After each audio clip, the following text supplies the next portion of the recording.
They thought it would be hilarious, setting up a disabled woman on a blind date just to watch the man run. But when Jake Turner walked into that cafe, bouquet in hand, nobody expected what happened next. What started as a cruel prank became the story that shattered the internet and exposed a secret that would change everything. This is the true story of deception, dignity, and the CEO nobody saw coming. Stay until the end and comment your city so I can see how far this story travels. The afternoon sun filtered through the floor-to-ceiling windows of Lumiere Cafe, casting golden rectangles across the marble floor. It was the kind of place where cappuccinos cost more than most people's lunch, where the air smelled of imported coffee beans and expensive perfume, where people came not just to drink, but to be seen. In the back corner, partially hidden behind a decorative indoor olive tree, sat Nora Lane. She'd been there for 20 minutes, her wheelchair positioned at an angle that gave her a clear view of the entrance. Her hands rested motionlessly in her lap, fingers interlaced, knuckles slightly pale from the pressure she was applying without realizing it. She wore a cream-colored blouse that she'd changed 3 times that morning, paired with tailored navy pants that her assistant had helped her select. Her dark hair fell in soft waves around her shoulders. She'd spent an embarrassing amount of time on it, which now felt foolish. This was a mistake. She'd known it the moment she agreed. 20 feet away, clustered around a different table like vultures around carrion, sat the people who'd orchestrated this entire charade. Brittany Chen, her perfectly highlighted hair catching the light as she whispered to the others. Marcus Webb, his expensive suit doing nothing to hide the cruelty in his eyes as he held up his phone, camera ready. And Sarah Kim, who'd been Nora's college roommate once, back when they'd both been different people, back before the accident that had changed everything.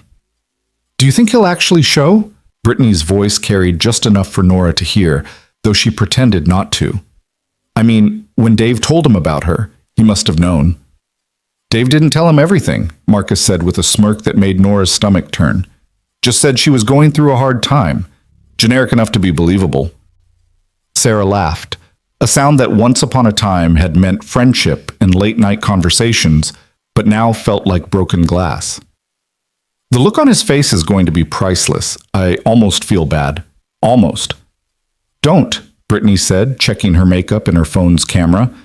"It's not like we're hurting anyone, it's just a joke. Besides, Nora needs to face reality. Not everyone is going to want to... To what?" Nora had rolled closer without them noticing, her voice quiet but sharp enough to cut through their laughter. "Finish that sentence, Brittany." The 3 of them startled like children caught stealing cookies. For a moment, genuine discomfort flickered across their faces before the masks slid back into place. "Nora!" Sarah's voice was too bright, too forced. "We were just saying how great you look. That blouse is really your color." "I heard what you were saying." Nora's hands had moved to her wheels, ready to leave, to spare herself this humiliation. "I don't know why I thought this time would be different." "Oh, come on," Marcus said, leaning back with an ease that came from never having to worry about anything. "It's just for fun. Live a little. When was the last time you even went on a date?" The question hung in the air like smoke. When was the last time? Before the accident, certainly. Before the day that had split her life into before and after. Before she'd become this person she barely recognized, this woman in a wheelchair who people either pitied or ignored, who'd learned to read the subtle shifts in strangers' eyes when they first saw her. The quick assessment, the decision about whether she was worth their time. "That's what I thought," Marcus continued when she didn't answer. "Look, maybe this guy will surprise you. Maybe he'll be cool about it." "And if he's not?" Nora asked quietly. "Then what? You get your laugh, your video to share, and I get another reminder that this," she gestured to her wheelchair, "defines everything about how people see me?"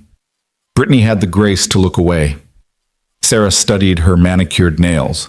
Only Marcus held her gaze, and what Nora saw there wasn't quite cruelty, but something perhaps worse. Indifference. "He's here," someone whispered urgently. All heads turned toward the entrance, where the door had just opened, bringing with it a gust of autumn air and the man who was about to become the unwitting centerpiece of their entertainment. Jake Turner didn't look like he belonged in Lumiere Cafe. That was Nora's first thought as she watched him pause just inside the entrance. his eyes adjusting to the softer indoor light. He wore a gray work shirt with Turner Repairs embroidered over the pocket, the sleeves rolled up to his elbows, revealing forearms marked with old scars and new grease stains that he'd tried unsuccessfully to scrub away. His jeans were clean but faded, his boots practical rather than fashionable. In his hands, held with unexpected gentleness, was a small bouquet of mixed flowers. Nothing expensive or ostentatious, just daisies and baby's breath wrapped in simple paper. He was perhaps 40, with brown hair that was starting to gray at the temples and lines around his eyes that suggested he smiled often, though at this moment he looked nervous. He scanned the cafe with the uncertain expression of someone who knew he was out of his depth, but was determined not to show it. Nora felt something unexpected, sympathy. He was being set up just as much as she was. "Oh my God," Brittany whispered, barely containing her glee. "Dave actually got him to come. This is going to be amazing."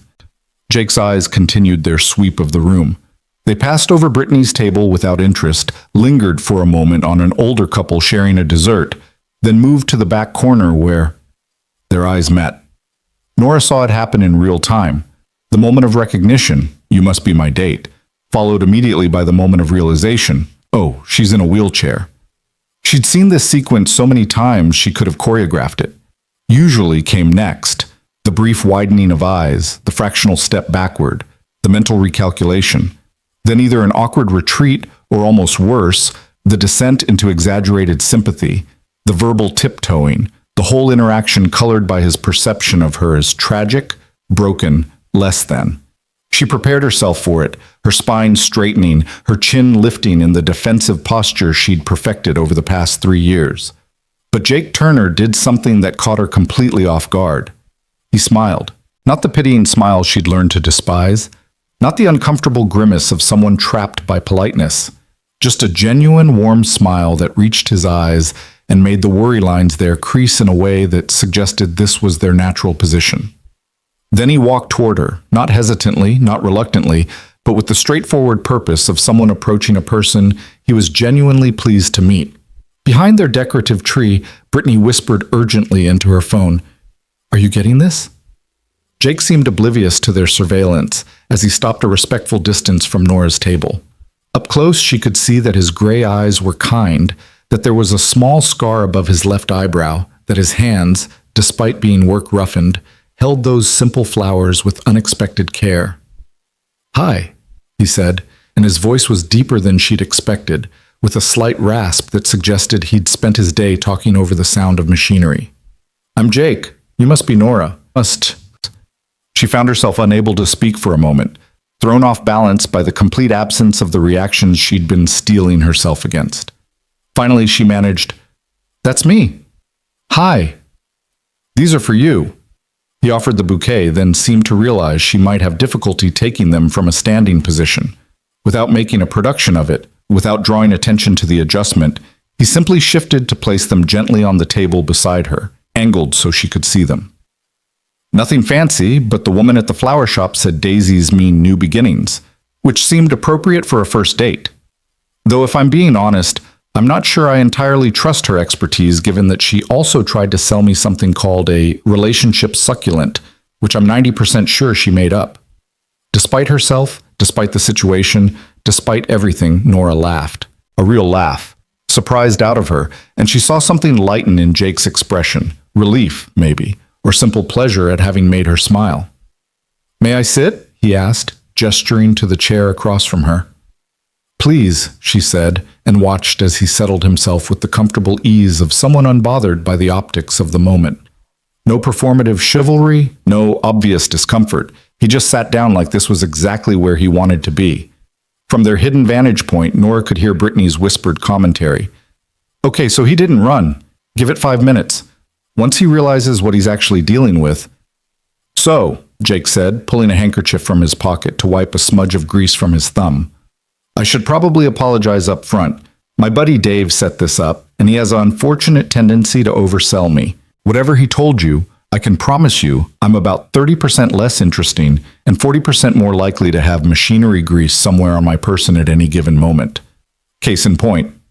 He gestured to the handkerchief with a self-deprecating grin. Nora found herself leaning forward slightly. The handkerchief wasn't just functional, it was clearly handmade with uneven stitches and what looked like a motto embroidered in multicolored thread, the letters wobbling but earnest. Strong hearts walk farther. That's beautiful, she said without thinking. Did you make it?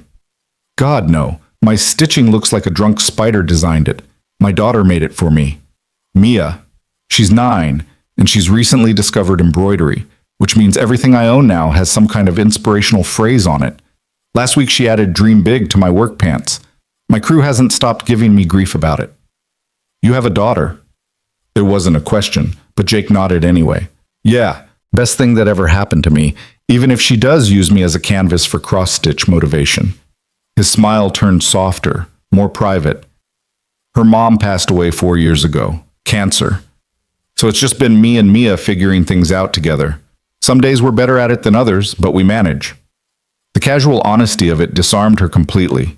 No evasion, no careful editing of his life to seem more appealing. Just the truth offered simply, the way someone might mention the weather. I'm sorry about your wife, Nora said quietly. Thank you. It was the hardest thing we've ever been through. But Mia, she's stronger than I ever could have imagined, resilient in a way that sometimes breaks my heart because no kid should have to be that resilient, you know? He paused, seeming to catch himself. Sorry, Dave warned me I have a tendency to overshare about Mia. She's my favorite topic. Don't apologize, it's nice. And it was. There was something refreshing about his willingness to be vulnerable, to present himself as something other than the smooth, polished version people usually brought to first dates. A waiter appeared with menus, his eyes barely flickering over Nora's wheelchair before addressing his questions pointedly to Jake, as if she couldn't speak for herself. It was a subtle slight, one that happened so often Nora had stopped correcting it. But Jake noticed. I'm sorry, he said to the waiter with unfailing politeness, but I think you meant to hand the menu to my date first. He reached across and took both menus, handing one directly to Nora before taking his own. Thank you. The waiter flushed, mumbled an apology, and retreated. It had taken perhaps 10 seconds, but in that brief exchange, something shifted in Nora's chest. Not pity, not even chivalry exactly, just respect. Simple, uncommon respect. So, Jake said, oblivious to the magnitude of what he'd just done, Dave said you work downtown. What do you do? Nora hesitated. This was usually where things got complicated. She could see Brittany's table from the corner of her eye, phone still raised, waiting for the moment when Jake would learn who she really was. But something about his genuine interest, about the way he'd treated her so far like she was simply a person he'd come to meet, made her want to preserve this moment of normalcy just a little longer. I work in corporate management, she said, which was technically true if you considered CEO a management position. It's demanding, long hours, high stress, not always rewarding, but it has its moments. I can relate to the long hours part, though I'd imagine corporate management is a bit different from crawling under sinks and rewiring breaker boxes. He studied the menu without really seeing it. Can I ask you something, and please tell me if I'm overstepping? Here it comes, Nora thought. The question about her wheelchair, about what happened, about whether it's permanent or if she's getting better. All the invasive questions strangers felt entitled to ask, as if her disability made her public property. Sure, she said, bracing herself. What made you agree to this blind date? Because, honestly, if my friends tried to set me up right now, I'd tell them exactly where they could put their good intentions. So either you're more trusting than I am, or... He trailed off, watching her with those steady gray eyes. Or maybe there's a story there. It was so completely not the question she'd expected that Nora found herself answering honestly. I guess I hoped... She stopped, unsure how to continue without revealing too much. After my accident, a lot of people in my life started treating me differently, like I'd become this fragile thing that might shatter if they weren't careful. I thought maybe meeting someone new, someone who didn't know me before, might be different, might be normal. She immediately regretted the admission. It was too much, too vulnerable for someone she'd known for less than 10 minutes, but Jake just nodded slowly, understanding passing across his features. After Sarah, that's my wife, after she died, People did the same thing to me. Everything became about the tragedy. Like I wasn't Jake anymore, I was the widower. Every conversation started with these pitying looks and careful voices. I wanted to scream at them that I was still me, still here, still capable of laughing without feeling guilty. He met her eyes. So yeah, I get wanting normal. Normal is underrated. From their surveillance post, Nora heard Marcus's voice, louder than he probably intended. This is taking too long. When is he going to bail? Maybe he feels sorry for her, Sarah suggested. But Jake was still talking, leaning back in his chair with the ease of someone settling in for a proper conversation. Mia has this theory that people are like buildings. You know what the strongest part of any building is? It's not the walls or the roof. It's the foundation, the part nobody sees. After Sarah died, I was so focused on holding up the walls, on making everything look okay from the outside, that I forgot about the foundation. Mia reminded me. She said, and I swear this is a direct quote from my 9-year-old, "Daddy, we need to be strong in the invisible parts." She sounds wise beyond her years, Nora said softly. Terrifyingly so. Last week she asked me if I thought love was renewable or finite. I'm still not sure how to answer that one. He paused as the waiter returned for their order. Jake ordered coffee and a sandwich he clearly didn't particularly want, then looked at Nora expectantly. She ordered as well, hyper-aware of Brittany's table, of their watching eyes, of the cameras she knew were still recording. This moment would be online within hours. She could already imagine the comments, the shares, the inevitable distortions of whatever narrative someone wanted to spin. But sitting across from Jake, watching the late afternoon light catch in his graying hair, listening to him talk about his daughter with such unguarded affection, she found it harder to care about what happened after. Right now, in this moment, she was just a woman on a date with a man who seemed to actually see her. "Can I ask about your daughter's motto?" She gestured to the handkerchief, which he'd left on the table between them. "Strong hearts walk farther." That's not just cute embroidery, that means something. Jake picked up the handkerchief, running his thumb over the uneven stitches with obvious affection. After Sarah died, Mia went through a phase where she didn't want to walk anywhere. Not couldn't, wouldn't. She said walking felt too far away from the house, like if we went too far we might forget Sarah was still there, in our memories and photos, and the way certain rooms still smelled like her perfume. His voice had gone quieter, more intimate.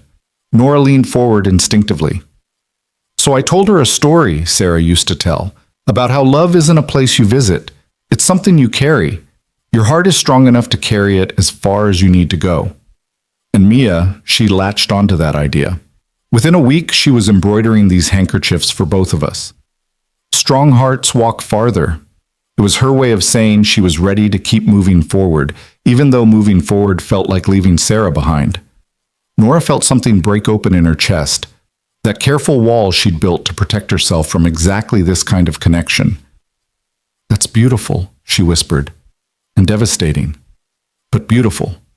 "That pretty much sums up grief," Jake said with a sad smile. "Beautiful and devastating, often at the same time." Their coffee arrived, providing a natural pause. Nora used it to study Jake more carefully. There was something unguarded about him, an openness that felt both rare and risky in her world. In her daily life, the part she hadn't told him about yet, people approach conversations like chess matches, every word calculated for advantage, every vulnerability a potential weakness to exploit. Jake Turner didn't seem to know how to play that game, or maybe he simply refused to. "Can I ask what happened?" Jake said suddenly. "With your accident? I mean, only if you want to talk about it. Dave mentioned you'd been through something difficult, but he was characteristically vague, which knowing Dave means he either doesn't know the details or he's being uncharacteristically tactful." Nora appreciated that he'd asked directly rather than dancing around it. "Car accident. 3 years ago. A truck ran a red light and T-boned my car on the driver's side, crushed my spine. Doctors said I'd never walk again." She said it matter-of-factly, the way she'd learned to present her trauma, a simple biography rather than ongoing grief. "Jesus," Jake breathed. "And these people." He glanced toward Brittany's table, and Nora realized with a start that he'd been aware of their surveillance all along. "They thought it would be funny to set you up on a date to watch you get hurt again?" The quiet fury in his voice caught her off guard. "You know about them." Hard not to notice three people very obviously filming us and poorly pretending not to. I figured they were your friends, which... He stopped himself, visibly choosing his words carefully. Which means either they have a terrible sense of humor or they're not actually your friends. Probably both, Nora admitted. The relief of someone else seeing it, naming it, was almost dizzying. They were my friends before. Now they're... I don't know what they are. People who stuck around out of obligation, maybe. Or guilt. Or just morbid curiosity about how the mighty have fallen. The mighty? Nora realized her mistake. I just mean, before the accident, I was different, more independent, more everything. Now I'm the broken friend they feel obligated to include while secretly wishing they didn't have to. It was Jake's turn to lean forward, his gray eyes intense in a way that made her unable to look away. Can I tell you something? And I know we just met, so maybe I don't have the right to say this, but I'm going to anyway. She nodded, barely breathing. You're not broken. His voice was gentle but firm. I've spent the last 40 minutes talking to you, and not once have I thought this woman is less than she was. I've thought this woman is funny, and this woman has kind eyes, and this woman has been through hell and came out the other side. But broken? No. A wheelchair doesn't make you broken any more than my work boots make me uneducated, or Mia's embroidered messages make me less of a man. Nora felt tears prick her eyes and blinked them back furiously. She would not cry in front of Brittany's cameras, would not give them that satisfaction. Thank you, she managed. You have no idea how much I needed to hear that. Then the people in your life aren't saying it enough. From their table, Brittany's voice carried again. Okay, this is actually getting weird. Is he for real, or is he, trying to be noble before he ghosts her? Marcus laughed. Give it time. Reality always sets in. But reality, at least in this moment, seemed to be working against their expectations. Jake and Nora had fallen into an easy rhythm, the conversation flowing from topic to topic with the surprising compatibility of old friends rather than new acquaintances. He told her about the time Mia tried to fix his truck with her toy toolkit and somehow actually improved the radio reception. She shared a carefully edited version of her work challenges, describing the politics of her office without revealing the scale of it. An hour passed, then another. The cafe around them slowly emptied as late afternoon stretched toward evening. Neither seemed to notice. What's the best part of your job? Jake asked, stealing a fry from the plate they were somehow now sharing, despite having ordered separately. Nora considered the question. In her real job as CEO of Lane Corp, a commercial real estate empire worth billions, the honest answer would be power, or influence, or the satisfaction of building something lasting. But sitting here, pretending to be just another corporate manager, she found herself reaching for a different truth. The moments when you actually help someone, she said slowly. My company works with a lot of different organizations, and sometimes I get to see how the decisions I make ripple outward. A building we develop becomes someone's office. A policy I implement makes someone's job easier. It's not always obvious, and it doesn't always feel meaningful in the day-to-day grind. But when you step back and look at the bigger picture, she trailed off. What about you? Honestly, fixing things. Jake grinned. I know that sounds simple, but there's something deeply satisfying about walking into a situation where nothing works and walking out having made it right again. Broken dishwasher? Fixed. Faulty wiring? Fixed. Leaky pipe? Fixed. It's straightforward in a way most of life isn't. You know what the problem is, you know what the solution is, and when you're done, you can see the results immediately. I envy that clarity, Nora admitted. Most of my problems don't have clear solutions. Like sitting in a cafe being secretly filmed by people who are supposed to care about you? The bluntness of it made her laugh despite herself. Yes, exactly like that. Jake's expression sobered. For what it's worth, I think they're the ones who are broken, not you. It takes a special kind of cruelty to turn someone's vulnerability into entertainment. They'd say they were helping, pushing me out of my comfort zone, making me face reality. That's what cruel people always say when they're called out. Jake finished his coffee, his hands wrapped around the cup even though it must have gone cold by now. Real help looks like showing up when someone needs you, listening without trying to fix everything, treating someone with dignity especially when the rest of the world doesn't. Is that what you think you're doing? Nora asked quietly. Treating me with dignity? I'm treating you like a person I'm genuinely enjoying spending time with, which happens to be true. He met her eyes. I came here today nervous as hell, convinced Dave had oversold me, and I'd somehow disappoint you. I didn't come here to be noble or prove anything. I just came hoping to have a decent conversation with someone new. And instead I got... He gestured between them. This, whatever this is, it's been the best afternoon I've had in longer than I can remember. The sincerity in his voice was almost painful.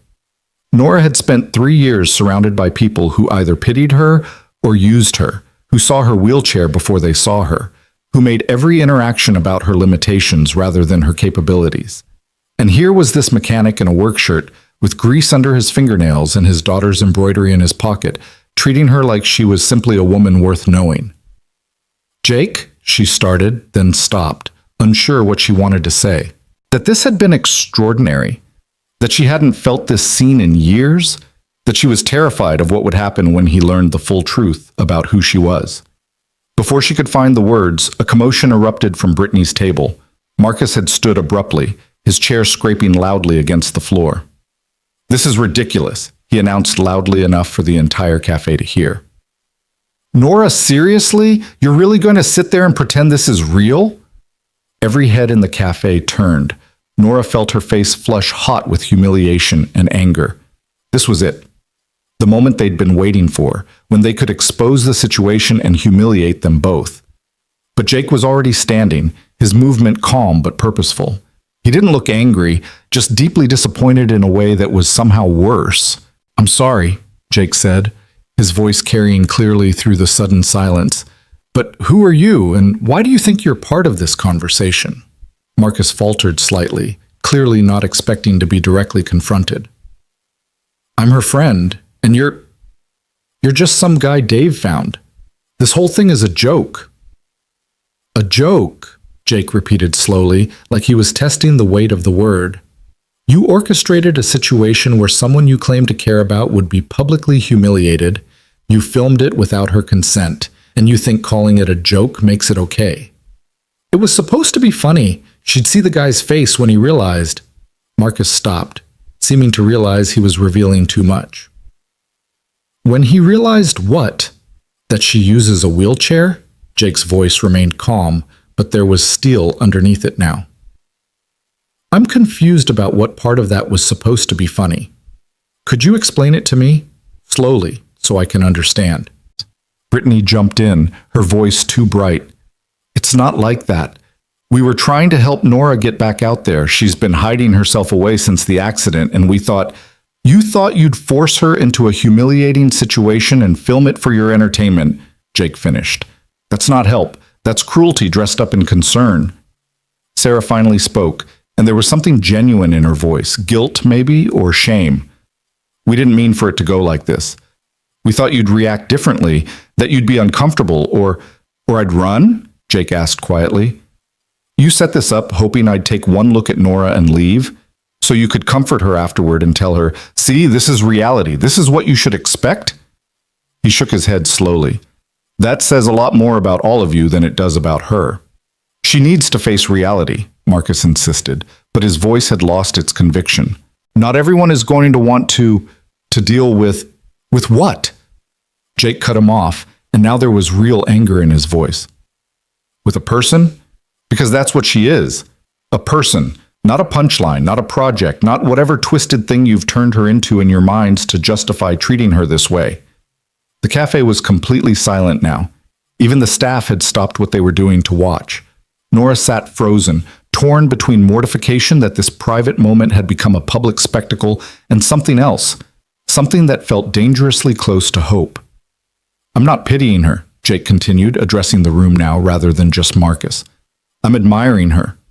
Do you know what it takes to survive something that could have killed you, to rebuild your life from scratch, and to still show up for a blind date arranged by people you thought were your friends? That's not weakness. That's not something that needs pity. That's strength. That's courage. And if you three can't see that, then you're the ones who should be pitied. The words hung in the air like a bell that had been rung, the sound of it still vibrating through the space. Brittany's phone had slipped from her hand. Sarah was crying silently. Marcus looked like he wanted to argue, but couldn't find the words. Jake turned back to Nora, his expression softening. I'm sorry, I didn't mean to make a scene, but I couldn't just sit there and let them... He stopped, running a hand through his hair in frustration. You deserve better than this. Than them. Nora felt like she was seeing him clearly for the first time.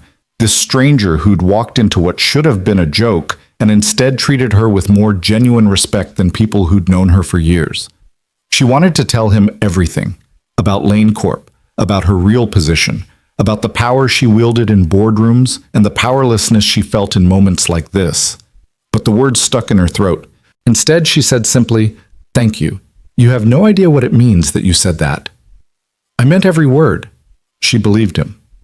That was the terrifying part. Behind them, Brittany and her group were gathering their things, the entertainment value of the situation having evaporated into something uncomfortable and exposing. As they prepared to leave, Sarah approached the table, her mascara smudged from crying. Nora, She stopped, seeming to realize there was nothing she could say that would make this right. I'm sorry, we were wrong. So wrong. Yeah, Nora said quietly. You were. Sarah left without another word. The cafe slowly returned to its normal rhythm, conversations resuming, the staff moving again. But something had fundamentally shifted. Nora could feel it in the way other patrons were looking at her now, not with pity, but with respect. Or maybe curiosity, or maybe just recognition that they'd witnessed something real in a place usually defined by performance. Jake sat back down, and for a long moment, neither of them spoke. The bouquet of daisies sat between them, a reminder of how this had started, with simple flowers and the promise of new beginnings. I should probably apologize for the scene, Jake said eventually. I'm not typically someone who makes speeches in public spaces. Don't apologize. Please. Nora reached across the table without thinking, her hand covering his. The physical contact surprised them both, but neither pulled away. What you did, what you said, that was the most honest anyone's been with me in 3 years, including myself. His hand turned under hers, his palm warm and calloused against her fingers. Then I'm not sorry. The light outside had shifted into the golden hour, that brief window when everything looked softer, more forgiving. Through the window, Nora could see people passing by on the sidewalk, some hurrying, some strolling, all of them living their own stories, facing their own challenges, carrying their own invisible burdens. Can I ask you something? Nora said, her hand still in his, and you have to promise to answer honestly. Okay. Why are you really still here? After everything that just happened, after finding out you were set up, after watching my so-called friends implode in public, why are you still sitting at this table? Jake was quiet for a moment, considering the question with the same care he'd brought to everything else that afternoon. When he finally spoke, his voice was soft but certain. Because in the 2 hours I've been sitting here, I've laughed more than I have in months. Because you're smart and funny and you challenge me in ways I didn't expect. Because your eyes light up when you talk about work, even though you're trying to act like it's boring. Because when you smile, really smile, not that polite version you put on, it's like watching the sun come out. He paused. And because I came here hoping to meet someone interesting, and I did. Everything else, the setup, your so-called friends, the cameras, that's just noise. But this? He squeezed her hand gently. This feels real. Does that make sense? It made perfect sense. It made terrifying, wonderful, impossible sense. Jake, there's something I need to tell you, Nora started, finally ready to reveal the truth about who she really was, about Lane Corp and her position and everything she'd been holding back. But Jake's phone buzzed insistently against the table. He glanced at it and winced. I'm so sorry. That's Mia's school. I have to take this. He answered, and Nora watched his expression shift from concern to understanding to the particular kind of patience that came from experience. Uh-huh. Right. Did she remember to carry the one? No, that's the problem. Division, not multiplication. Can you put her on? There was a brief pause, then his voice softened even more. Hey, Bug, what's this I hear about math trauma? I know, fractions are cruel and unusual punishment. Tell Miss Hendricks I said so, because Miss Hendricks gives me that look that means she thinks I'm being a bad influence, that's why. He was smiling as he said it. Listen, I'm going to be home in about 20 minutes. We'll tackle it together, okay? With ice cream. Yes, even on a Tuesday. This situation calls for ice cream. Love you too, Bug. He hung up and turned back to Nora with an apologetic smile. Math emergency. Apparently fractions are the work of the devil and only ice cream can combat them. You should go, Nora finished, trying not to let her disappointment show. Your daughter needs you. She does. Jake stood, then hesitated. This was really special, Nora. I'd like to see you again. If you'd like that too? She should tell him. Right now, before he left, before this went any further. Should explain about Lane Corp, about who she really was, about the vast gulf between his world and hers. Should prepare him for what he'd be walking into if they actually tried to make this something more than a single afternoon. But looking at him standing there in his work shirt, his daughter's embroidered handkerchief visible in his pocket, his gray eyes warm and hopeful, she found herself saying simply, I'd like that very much. Good. His smile was brilliant. How do I reach you?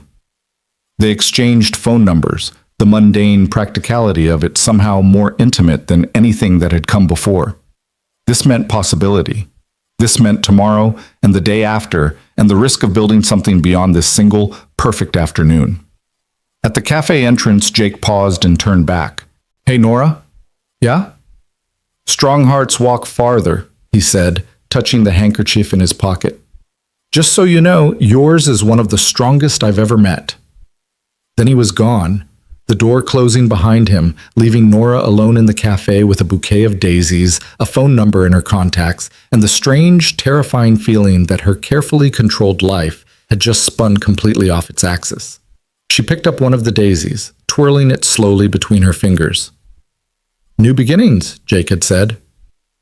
The flower shop woman claimed daisies meant new beginnings.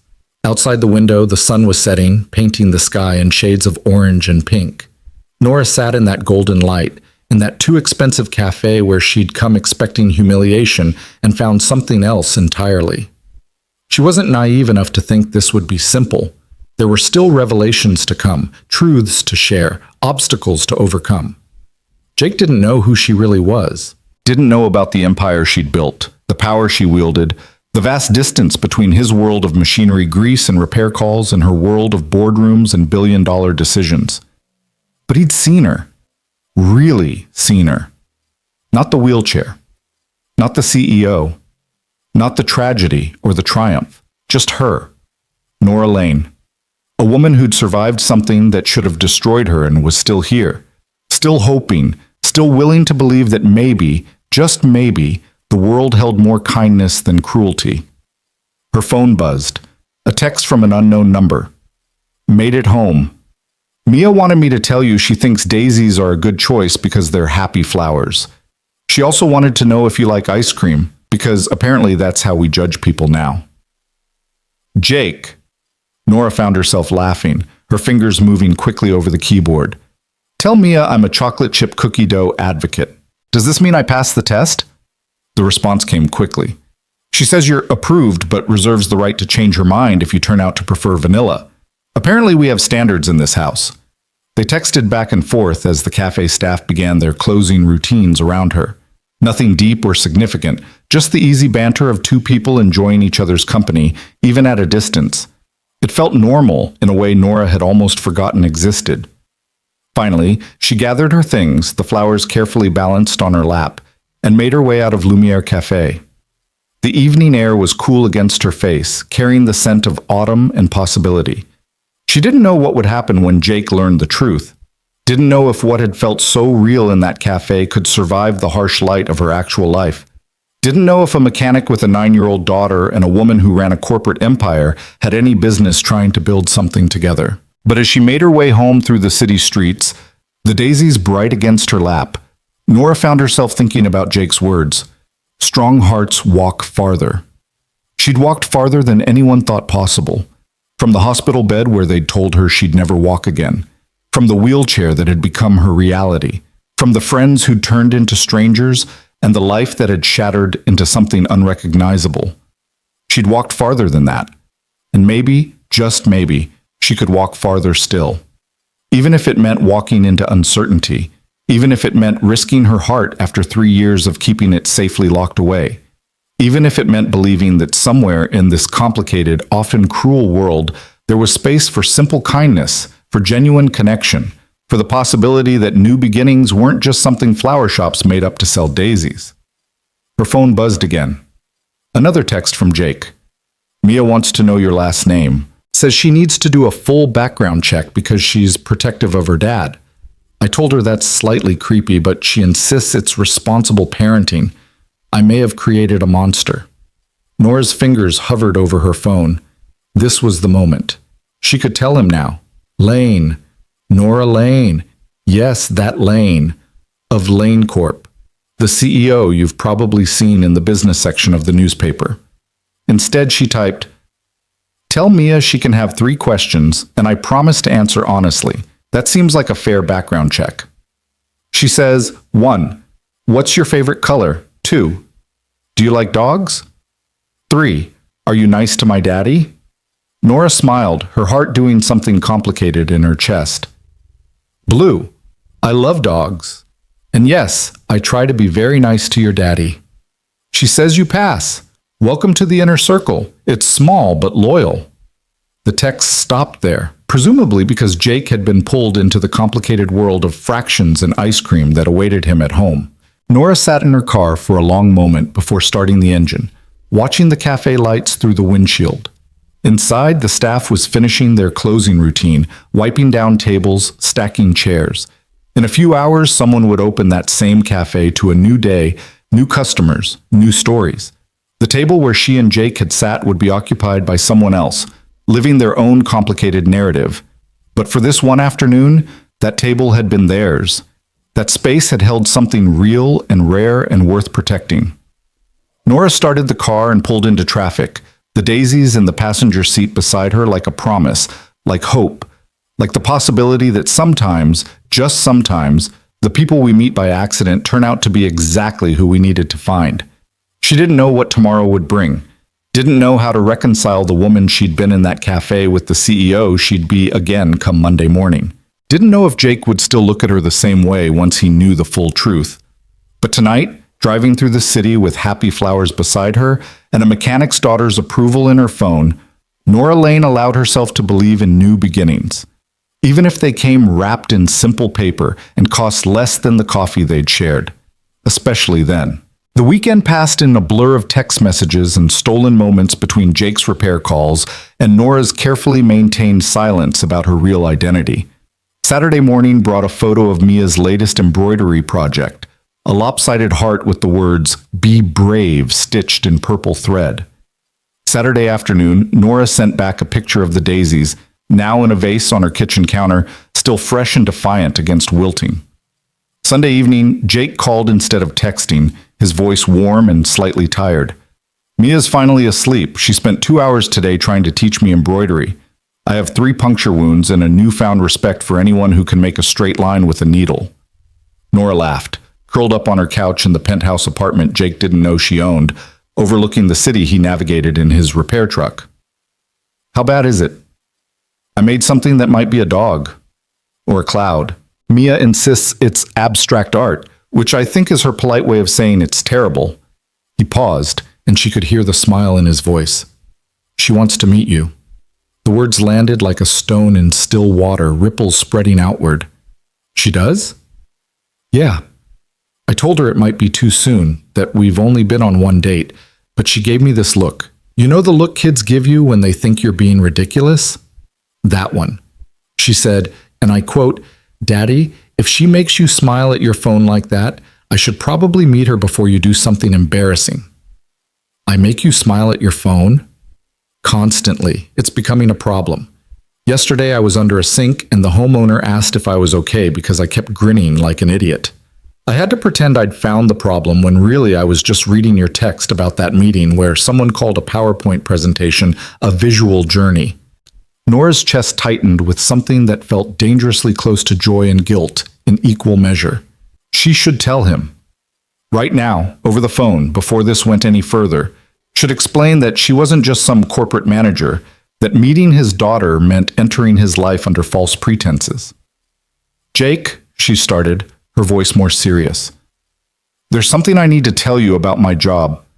Mom, Daddy, there's a spider. Jake's attention split instantly. I'm sorry, that's Mia. She has a complicated relationship with spiders that involves a lot of yelling and requiring parental intervention. Can I call you back? Of course. Go rescue your daughter. Or rescue the spider from my daughter. It's honestly 50-50 at this point. He hung up, and Nora sat in the sudden silence of her apartment, her confession still unspoken, hanging in the air like smoke. Through the floor-to-ceiling windows, she could see the Lane Corp building downtown, its logo illuminated against the night sky. Tomorrow morning, she'd be back in that building, back in the role of CEO, making decisions that affected thousands of employees and millions of dollars. But tonight, she was just a woman who'd met a mechanic in a cafe and couldn't stop thinking about the way he'd defended her, the way he'd seen past her wheelchair to the person underneath, the way his daughter apparently gave him relationship advice with the confidence of someone 3 times her age. Her phone buzzed. A text from Jake. Crisis averted.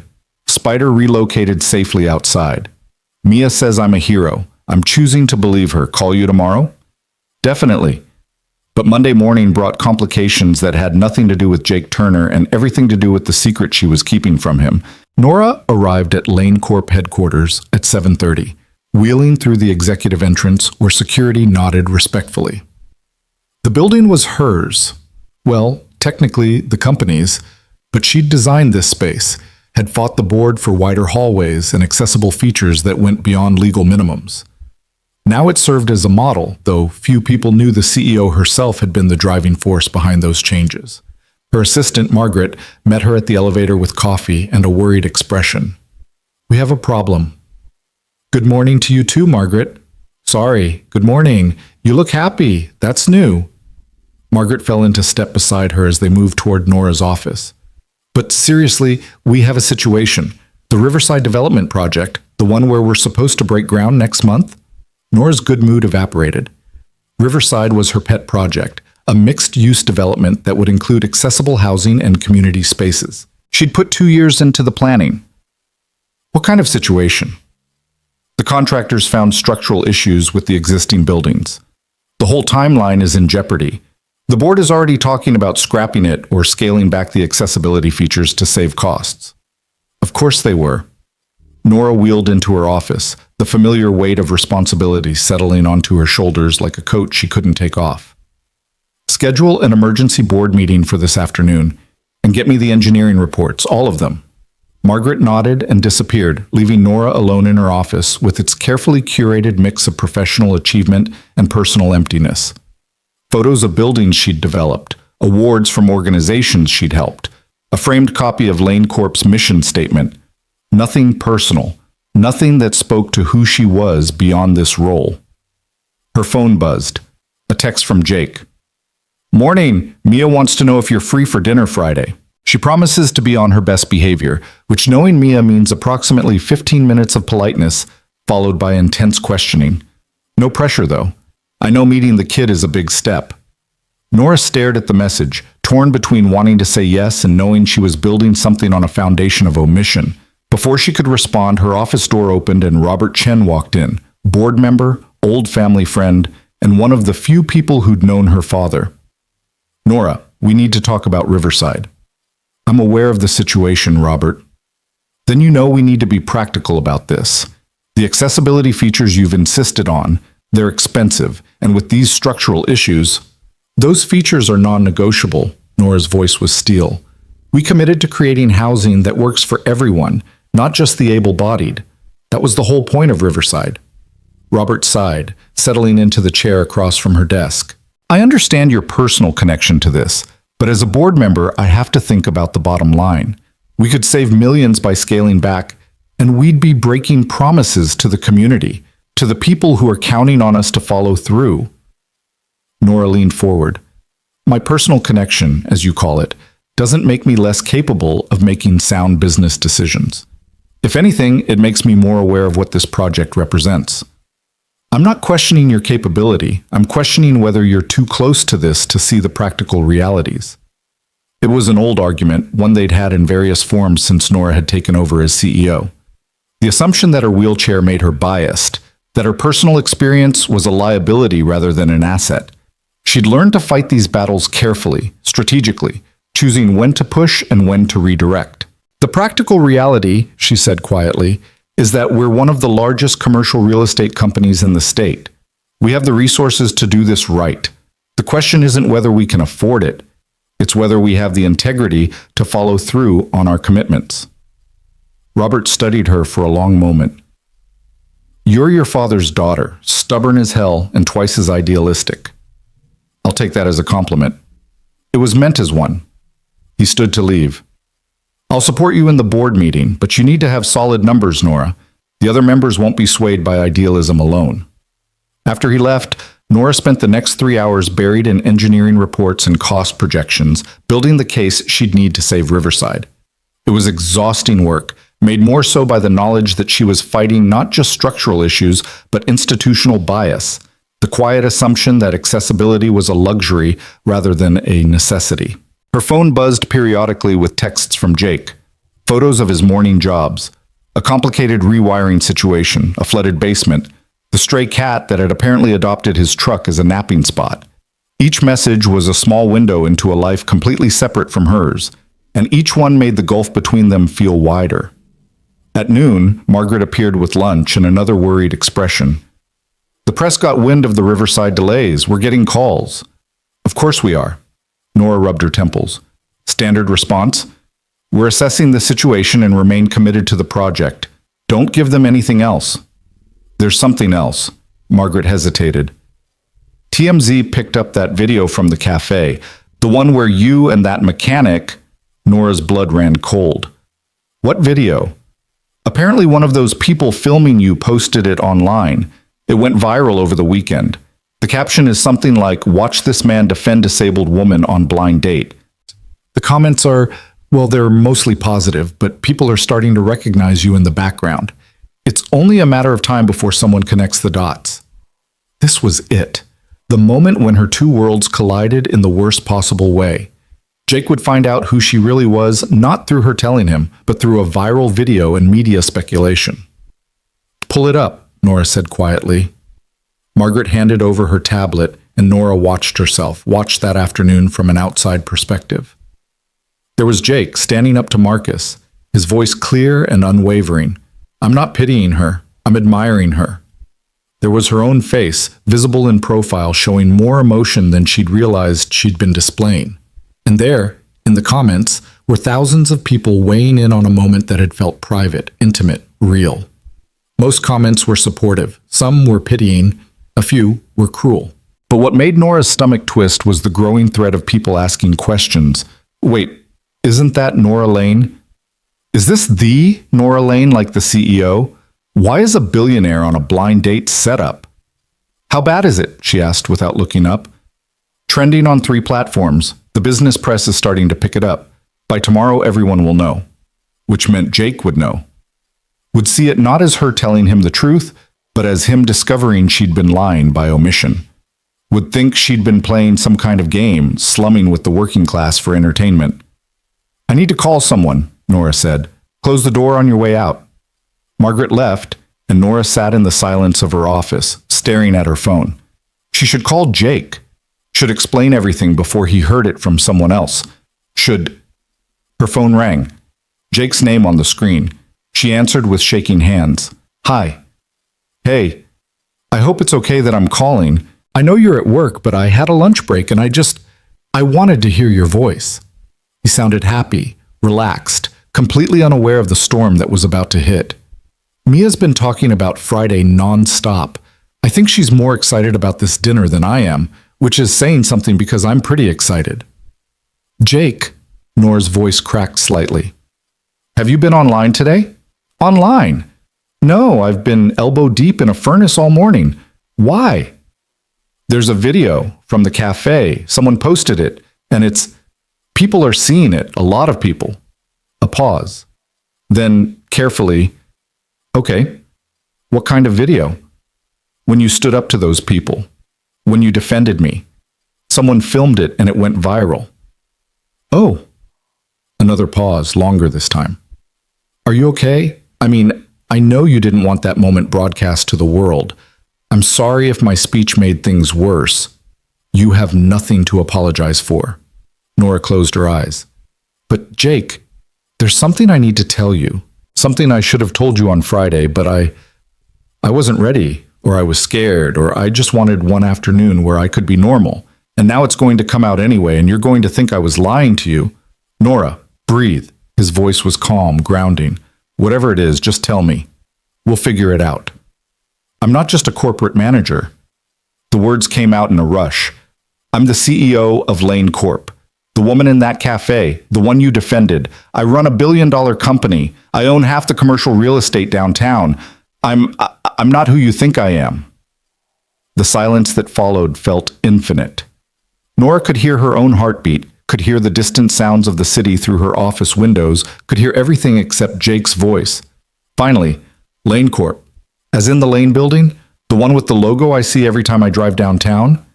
Yes. The company that owns the Riverside project? The one that's been in the news for the accessible housing initiative? Yes. Another pause. Then, to her complete surprise, Jake laughed. Not cruelly, not bitterly, just genuinely amused. Okay, wow. That's definitely bigger than corporate management. Why didn't you tell me? Because when you looked at me in that cafe, you saw me. Just me. Not my company, not my bank account, not my position. You treated me like a person, and I haven't felt like just a person in so long. Her voice dropped to almost a whisper. I was afraid if you knew, everything would change. Nora. Jake's voice was gentle. I'm a mechanic who drives a 15-year-old truck and still can't figure out how to get grass stains out of work pants. My daughter's idea of fine dining is when we spring for the good pizza place instead of frozen. I'm not exactly in your league here. Jake, that's not what this is about. Isn't it? You were afraid I'd treat you differently if I knew you were rich and powerful, which, fair point, a lot of people would. But Nora, I'm not interested in your bank account. I'm interested in the woman who laughed at my jokes, who talked to me about grief and loss and moving forward. That person doesn't change just because she has a corner office. Relief flooded through her so suddenly she felt dizzy. You're not angry? I'm not angry. He paused, and she could almost hear him thinking. I'm trying to process the fact that the woman I've been texting terrible jokes to runs a company I've probably done maintenance work for at some point. That's a weird feeling, but angry? No, if anything, I'm more convinced that your so-called friends are terrible people. Who sets up a CEO on a prank blind date? People who thought it would be funny to watch me fail. People who underestimated you.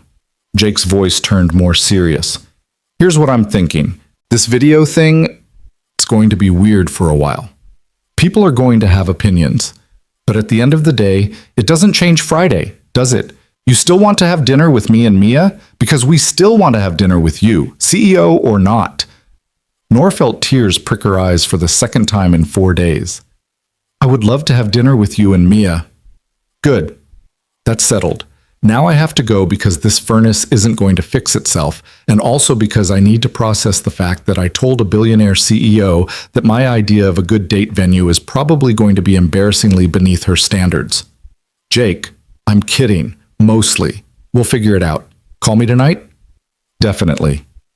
After they hung up, Nora sat motionless in her chair, staring at the city beyond her windows. He knew.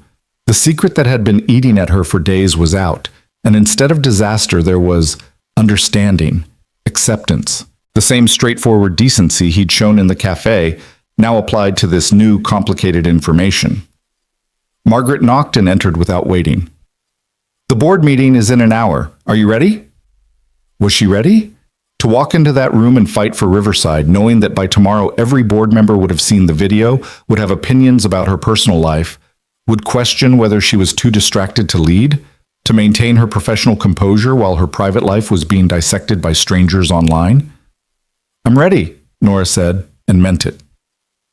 The board meeting was exactly as brutal as she'd anticipated. 6 men and 2 women sat around the massive conference table. Financial reports spread before them like evidence at a trial. Robert Chen nodded at her as she wheeled to her place at the head of the table, but the others wore expressions ranging from concern to openly hostile. "Let's begin," Nora said, pulling up her presentation. "I've reviewed the engineering reports for Riverside, and while the structural issues are significant, they're not insurmountable. I've prepared 3 scenarios. Before we get into that," interrupted Martin Frost, the board's longest-serving member and biggest pain in Nora's side, "I think we need to address the elephant in the room." Here it comes, Nora thought. "There's a video circulating online," Martin continued, "showing you in what appears to be a personal situation.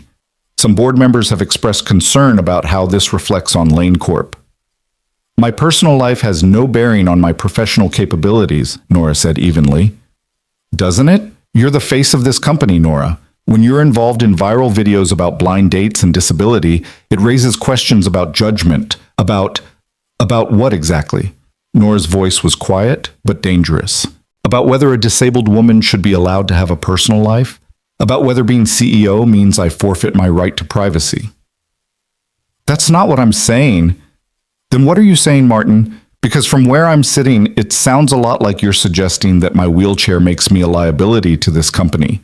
That being publicly disabled, because that's what you're really concerned about, isn't it, makes me unfit to lead." The room went silent. Even Martin seemed to recognize he'd walked into a trap. "What that video shows," Nora continued, her voice steady, "is a man treating me with basic human dignity in a situation where others sought to humiliate me. If that somehow embarrasses Lane Corp, then we have much bigger problems than structural issues at Riverside." Robert cleared his throat.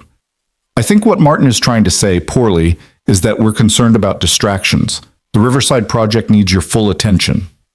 "And it has my full attention, which is why I've spent the last 6 hours developing solutions instead of worrying about internet comments." Nora pulled up her presentation. "Now, if we're done discussing my personal life, can we address the actual business at hand?" The meeting proceeded with tense efficiency. Nora presented her 3 scenarios, each one preserving the accessibility features while addressing the structural concerns through different approaches. The costs varied, but all were feasible within Lane Corp's substantial budget. The question, she concluded, isn't whether we can afford to do this right. It's whether we're willing to. Riverside represents more than just profit margins. It represents our values as a company, our commitment to the communities we build in. If we scale back on accessibility to save money, we're sending a message about what we really prioritize. "That's all very idealistic," Martin said, "but shareholders care about returns, not messages." "Shareholders care about sustainable growth and positive brand reputation," Nora countered, "both of which will damage if we abandon our commitments at the first sign of difficulty. The press is already watching this project. If we cut corners now, that's the story that goes viral, not some board member's concerns about my dating life." The vote, when it came, was closer than Nora would have liked. 7-3 in favor of her plan, with Martin and 2 others voting against. But it was enough. Riverside would move forward, accessibility features intact. As the board members filed out, Robert lingered. "That was well done." "Was it?" Martin looked ready to vote me out. "Martin's been looking for a reason to challenge you since you took over. Don't let him get to you." Robert paused. "For what it's worth, that video, the man defending you, he seemed genuine. Not many people like that left in the world." "No," Nora agreed softly. "There aren't." The rest of the afternoon blurred together in a series of meetings, calls, and decisions. By the time Nora finally made it home, the sun was setting and her phone was full of messages, from reporters requesting comment, from old acquaintances suddenly interested in her life, from strangers who'd seen the video and felt compelled to share their opinions. But the only message she cared about was from Jake. "Survived the day? Mia and I are making spaghetti if you want to talk. She says it's her specialty, though I should warn you her definition of specialty is loose at best." Nora called instead of texting, and Jake answered on the second ring. "Hey, how was the board meeting?" The casual question, asked with genuine interest rather than professional necessity, made something in Nora's chest loosen. Exhausting, but successful. We're moving forward with Riverside. That's the accessible housing project, right? I read about it when I was procrastinating on paperwork last week. Seemed like a big deal. It is. It's... Nora paused, uncertain how much to share. But this was Jake, who'd already proven he could handle complicated truths. It's personal for me. After my accident, I realized how much of the world isn't built for people with disabilities. Buildings, transportation, housing, all of it designed with the assumption that everyone is able-bodied. Riverside is my attempt to change that, at least in one small corner of the city. That's not small, Nora. That's incredible. The board doesn't always see it that way. Today there were questions about whether I was too personally invested to make rational decisions. Jake was quiet for a moment. In the background, she could hear Mia singing something off-key. Can I tell you something my wife used to say? Sarah was a nurse, worked in pediatric oncology. Heartbreaking stuff. People would ask her how she could handle it, how she didn't get too emotionally involved. And she'd say, "The day I stop being emotionally involved is the day I need to find a different job." She believed that caring about people, really caring, not just professional detachment, made her better at her work, not worse. Did it? Yeah, it did. She was amazing at her job because she cared so much. Sure, it hurt more when things went wrong, but it also meant she fought harder for her patients, noticed things other people missed, showed up in ways that mattered. His voice softened. What I'm saying is, being personally invested in Riverside doesn't make you less capable of leading it. It makes you more capable of understanding what it needs to be. Nora closed her eyes, letting his words sink in. Thank you. I needed to hear that today. Anytime. Now, Mia wants to talk to you. Fair warning, she's been planning Friday's dinner all afternoon and has approximately 60 questions. There was a rustling sound. Then a young voice came on the line, higher than Nora expected, full of barely contained energy. Hi, is this Nora? I'm Mia. I'm 9. Daddy says you're coming for dinner on Friday, which is exciting because we never have fancy people over. Not that you have to be fancy, you can be regular. I'm usually regular except for church. Do you like spaghetti? I make it with sauce from a jar, but Daddy says that's okay because cooking is about love, not recipes. Do you have any food things I should know about? Like allergies, or if you hate mushrooms because I hate mushrooms and Daddy keeps trying to sneak them into things. Mia, Jake's voice in the background, amused. Breathe. I'm breathing. I'm just asking important questions. Nora found herself smiling, genuinely smiling, for the first time since the board meeting. Hi, Mia. It's nice to talk to you. I like spaghetti very much. I don't have any allergies, and I also hate mushrooms, so we're already on the same page. See, Daddy, I told you mushrooms were bad. Even Nora agrees. Great, now you've allied with my daughter against me, Jake said, but she could hear the laughter in his voice. I'll never win another food argument. Can I ask you something? Mia's voice had gone more serious. Daddy said you use a wheelchair. Is it the kind with motors or the kind you push yourself? Mia...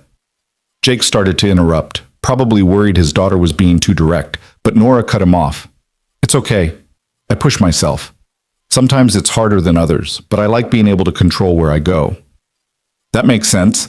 My friend Emma has a wheelchair with motors because her arms don't work the same, but she says she likes it because it means she can go really fast and race people. Can your wheelchair go fast? Pretty fast, yeah. Cool. Maybe we can race sometime. I'm very competitive. Daddy says I get it from my mom. A pause, then more quietly, she died. But Daddy probably told you that. He did. I'm very sorry that happened, Mia. Thank you. It's sad, but also we have good memories, so that helps. Like how she used to sing really loud in the car, and Daddy would pretend to be embarrassed, but actually he loved it.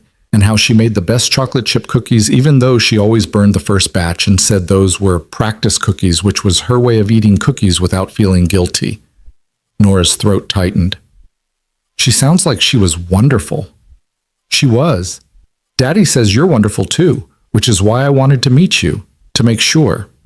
The childish bluntness of it should have been awkward, but somehow it was just honest. So far you seem pretty nice. I'll know more on Friday. That's fair. I'll try to pass your evaluation. Okay, here's Daddy again. Bye, Nora. More rustling, then Jake was back. Sorry about the interrogation. She's been holding those questions in all day. Don't apologize. She's incredible, Jake. You're raising an amazing kid. I'm trying. Most days I feel like I'm one disaster away from completely screwing it up. But then she says something insightful or kind, and I think maybe we're doing okay. He paused. So Friday. I should probably tell you that our apartment is nothing fancy. We're talking secondhand furniture and Mia's artwork covering every available wall space. If you're used to... Jake, Nora interrupted gently, I don't care about your furniture. I care about meeting your daughter and spending time with you. That's all. Right. Okay. Good.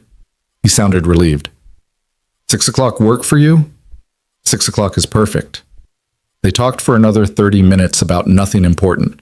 His day, her meeting, Mia's upcoming school project on the solar system. Easy conversation that required no performance, no careful word choice, just two people sharing their lives in small, everyday details. When they finally hung up, Nora sat in the quiet of her penthouse and thought about the gulf between her world and Jake's. Her apartment was 3,000 square feet of carefully designed luxury. His was probably a quarter of that, filled with secondhand furniture and a 9-year-old's enthusiasm. Her days were board meetings and million-dollar decisions. His were repair calls and school pickups and trying to keep pace with a daughter who'd been forced to grow up too fast. By every logical measure, they didn't make sense together. But logic hadn't been part of the equation since Jake walked into that cafe with daisies and refused to see her as anything less than fully human. The week passed in a strange duality. At work, Nora was CEO Lane, decisive, strategic, fighting battles with board members and coordinating the Riverside reconstruction. The video continued to circulate online, spawning think pieces about disability representation and first date etiquette. The press wanted interviews, disability advocacy groups reached out for partnerships. Her public profile had never been higher. But in the evenings, after Margaret went home and the office emptied, Nora was just a woman texting with a mechanic and his precocious daughter. Mia sent her photos of dinner preparations, a hand-drawn menu featuring spaghetti as the main course. Jake sent updates on his increasingly elaborate worries about Friday being perfect. By Friday afternoon, Nora was more nervous than she'd been for any board presentation. She'd changed clothes 3 times, trying to find the balance between too formal and trying too hard to be casual. Eventually, she settled on dark jeans and a soft blue sweater. Approachable, but put together, Margaret noticed her checking her appearance in the office mirror for the 3rd time. Hot date? Dinner with Jake and his daughter. The mechanic from the video? Margaret grinned. Half the internet is shipping you two. There's fan art. There's what? Fan art. People drawing you and him as cartoon characters. It's weirdly adorable. Margaret's expression turned more serious. For what it's worth, I think he seems good for you. I've worked for you for 5 years and I've never seen you this, I don't know, present? Like you're actually living instead of just working. Is it that obvious? To someone who sees you every day? Yeah. Margaret gathered her things to leave. Have fun. And Nora, stop worrying so much. If his daughter is anything like him, she's going to love you. Nora left the office at 5:30, giving herself extra time to navigate evening traffic to Jake's apartment building in a neighborhood she'd never visited. It was older, well-maintained, but modest. The kind of place where families stayed for years because the rent was reasonable and the landlord was decent. She found parking on the street, then sat in her car for 5 minutes, gathering courage. Through the window of the building's lobby, she could see worn tile floors and a bulletin board covered in community notices. This was Jake's world, practical, unpretentious, built on different values than the one she usually inhabited. Finally, she grabbed the flowers she'd brought, daisies, a callback to their first date, and made her way inside. The elevator was old but functional, taking her slowly to the 3rd floor where Jake had said to meet him. Apartment 3C. She could hear voices inside, Jake's deeper tones and Mia's excited chatter. Nora knocked before she could talk herself out of it. The door swung open to reveal Jake in jeans and a button-down shirt he'd clearly made an effort with, his hair still damp from a shower. His face lit up when he saw her. "Hey, You found us! Come in! Come in! The apartment was exactly as he'd described, small but cozy, with mismatched furniture and every wall covered in Mia's artwork. Crayon drawings of families and flowers, watercolor attempts at landscapes, embroidered pieces framed with obvious pride. The kitchen was barely separated from the living room, and something on the stove smelled genuinely good. "Nora's here," Jake called over his shoulder. "Mia, company!" A small whirlwind emerged from what must have been a bedroom. 9 years old, dark hair in a ponytail, wearing a dress she'd clearly chosen herself based on the clashing patterns. Mia stopped 3 feet from Nora, studying her with the intense focus children bring to important evaluations. "Hi," Mia said finally. "You're taller than I thought you'd be. I mean, sitting down, in your chair. Is that rude to say? Daddy says I should think before I talk, but sometimes I forget." Nora laughed, charmed despite her nervousness. "It's not rude, and you're exactly as smart as your dad said you'd be." "Did he tell you I'm a genius?" "Because I told him to tell you I'm a genius, but he said that's something I have to prove, not announce." "Sound advice," Jake muttered, taking Nora's coat. "Can I get you something to drink?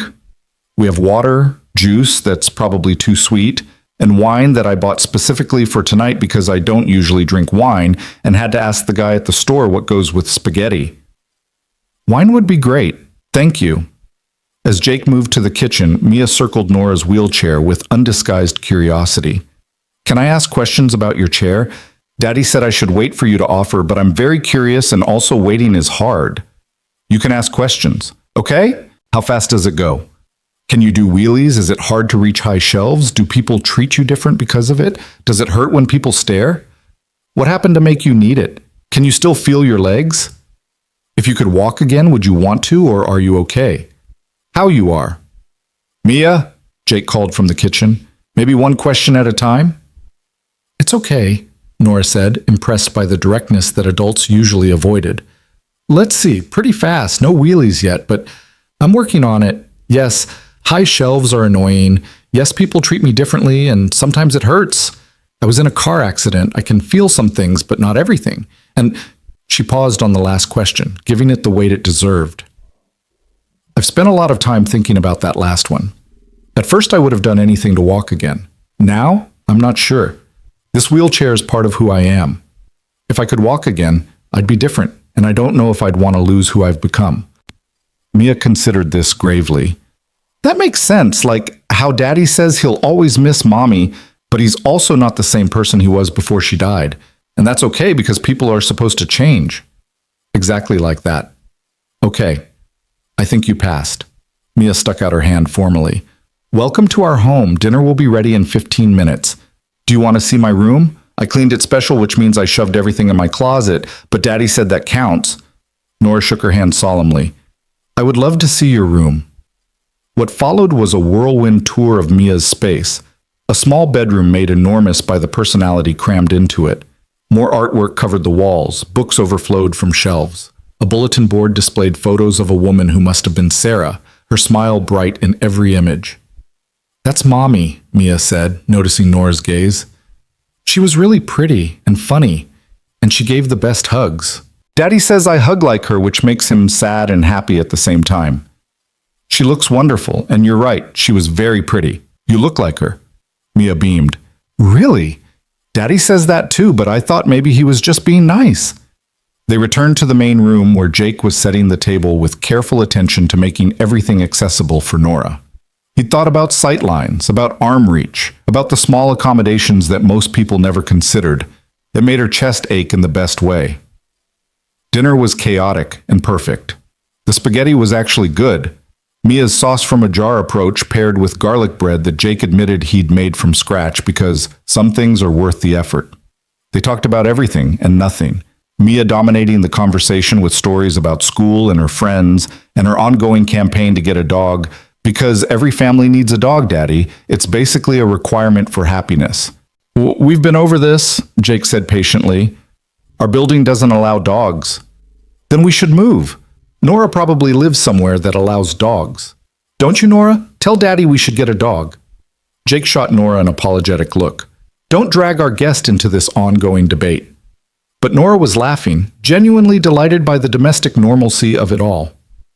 I do live somewhere that allows dogs, but I don't have one because I work too much. See? Even rich people don't have dogs because of grown-up reasons. Mia sighed dramatically. Being a grown-up sounds terrible. It has its moments, Jake said, his eyes meeting Nora's across the table, something warm passing between them. After dinner, Mia insisted on showing Nora her embroidery work, spreading dozens of pieces across the coffee table. Each one had a different motto or saying, stitched with varying degrees of skill but unwavering enthusiasm. This one's my favorite, Mia said, holding up a piece that said, "Be brave," in crooked purple letters. I made it after Mommy died when I was scared all the time. Daddy helped me with the spelling. It's beautiful, Nora said honestly. You can have it if you want. I make extras sometimes for people who need them. Mia looked at her seriously. Do you need it? To be brave? The question, asked with such innocent wisdom, hit harder than any board meeting challenge. Yeah, Nora admitted. I think maybe I do. Okay, then it's yours. Mia handed it over ceremoniously. Daddy says being brave doesn't mean you're not scared. It means you do stuff anyway. Jake cleared his throat from the kitchen, clearly emotional. Okay, Bug, maybe let's give Nora some breathing room. But Nora held the embroidered piece carefully, tracing the uneven letters. Thank you, Mia. This means more than you know. The evening wound down slowly. Mia eventually fell asleep on the couch during a movie she'd insisted they all watch together. Jake carried her to bed with practiced ease, then returned to where Nora waited. Well, he said, settling onto the couch beside her. Verdict? She's incredible. You're raising an extraordinary human. She likes you too, I can tell. He ran a hand through his hair. I was worried this would be weird, that my life, our life, would seem small compared to what you're used to. Nora turned to face him fully. Jake, I live in a penthouse that's too big for one person, surrounded by things I bought because I could afford them, not because I needed them. I go to board meetings and charity galas and industry events where everyone performs being happy. Tonight, dinner with you and Mia, listening to her talk about dog campaign strategies, watching her fall asleep during a movie. This felt more real than anything I've experienced in years. Yeah? Yeah. They sat in comfortable silence, the apartment quiet except for the distant sounds of the city outside. Through the window, Nora could see lights in other apartments, other lives being lived, other small moments of connection happening simultaneously across the city. Can I ask you something? Jake said eventually. When did you know that what happened in the cafe was going to turn into this? Nora thought back to that afternoon, to the moment Jake had stood up to her so-called friends. When you said you weren't pitying me, you were admiring me. Nobody had said anything like that since my accident. Everyone else saw my wheelchair first and built everything else around that. But you saw me first. Because that's all I could see. This interesting, funny, clearly brilliant woman who'd agreed to have coffee with me. He shifted slightly closer. For the record, I knew in that moment too. When you laughed at my joke about the relationship succulent, I thought, okay, this person gets my terrible sense of humor, which means either we're both weird or we're compatible, and I was really hoping for compatible. Definitely compatible, Nora said softly. Jake reached over, taking her hand in his. So what do we do now? You're a CEO with a viral video and a company to run. I'm a mechanic with a 9-year-old and a business that exists mostly through word of mouth. On paper, we make no sense. On paper, no. But I've spent my whole career making logical decisions based on what makes sense on paper. And you know what? Those decisions built a company, but they didn't build a life. She squeezed his hand. Maybe it's time I made some decisions based on what feels right instead of what looks good on paper. And this feels right? Terrifyingly right. Jake smiled, that same warm expression that had caught her attention in the cafe. Good. Because I think we could be great together. You, me, Mia, and eventually the dog she's definitely going to convince me we need. Nora laughed. How long do you think you can hold out? Oh, 6 months, maximum. She's very persuasive. He glanced toward Mia's room. Fair warning, If this continues, if we keep seeing each other, she's going to get attached. And I need to know you're ready for that. For not just dating me, but being part of her life. The weight of the question settled between them. This wasn't just about the two of them anymore. It was about a 9-year-old who'd already lost her mother, who'd learned to be brave in purple embroidery, who needed stability more than romance. I can't promise I'll be perfect at it, Nora said honestly. I don't have experience with kids. My life is complicated and demanding, but I can promise I'll try, and I'll never be careless with her heart or yours. That's all I ask. They talked for another hour, making plans for next weekend, discussing how to handle the media attention, figuring out the logistics of two very different lives trying to merge. It was practical and romantic in equal measure. The acknowledgement that feelings alone weren't enough, that building something real required intention and effort. When Nora finally left, Jake walked her to her car despite her protests. I know you're perfectly capable, he said, but humor me. Mia's asleep, and I want 5 more minutes with you. At the car, he kissed her. Not their first kiss, but the first one that felt like a promise rather than a possibility. When they pulled apart, Nora could see the lights of her life downtown, the Lane Corp building visible in the distance. 2 different worlds, Jake said, following her gaze. Maybe, Nora agreed, or maybe just one world we're both learning to navigate together. She drove home through the city, Mia's embroidered "Be Brave" on the seat beside her, Jake's kiss still warm on her lips, and the terrifying, exhilarating knowledge that she was stepping into something that couldn't be controlled or managed like a business deal. Sometimes the bravest thing wasn't having all the answers. Sometimes it was simply saying yes to the question and trusting that the answers would come. The following Monday morning arrived with the kind of crisis that reminded Nora why she'd built walls around her personal life in the first place. She was barely through the doors of Lane Corp when Margaret intercepted her, tablet in hand and worry etched across her face. We have a situation. Conference room 3. The entire executive team is waiting. Nora's stomach dropped. What happened? Riverside. Someone leaked internal documents to the press, the ones showing the cost overruns, the board discussions about cutting accessibility features. It's everywhere.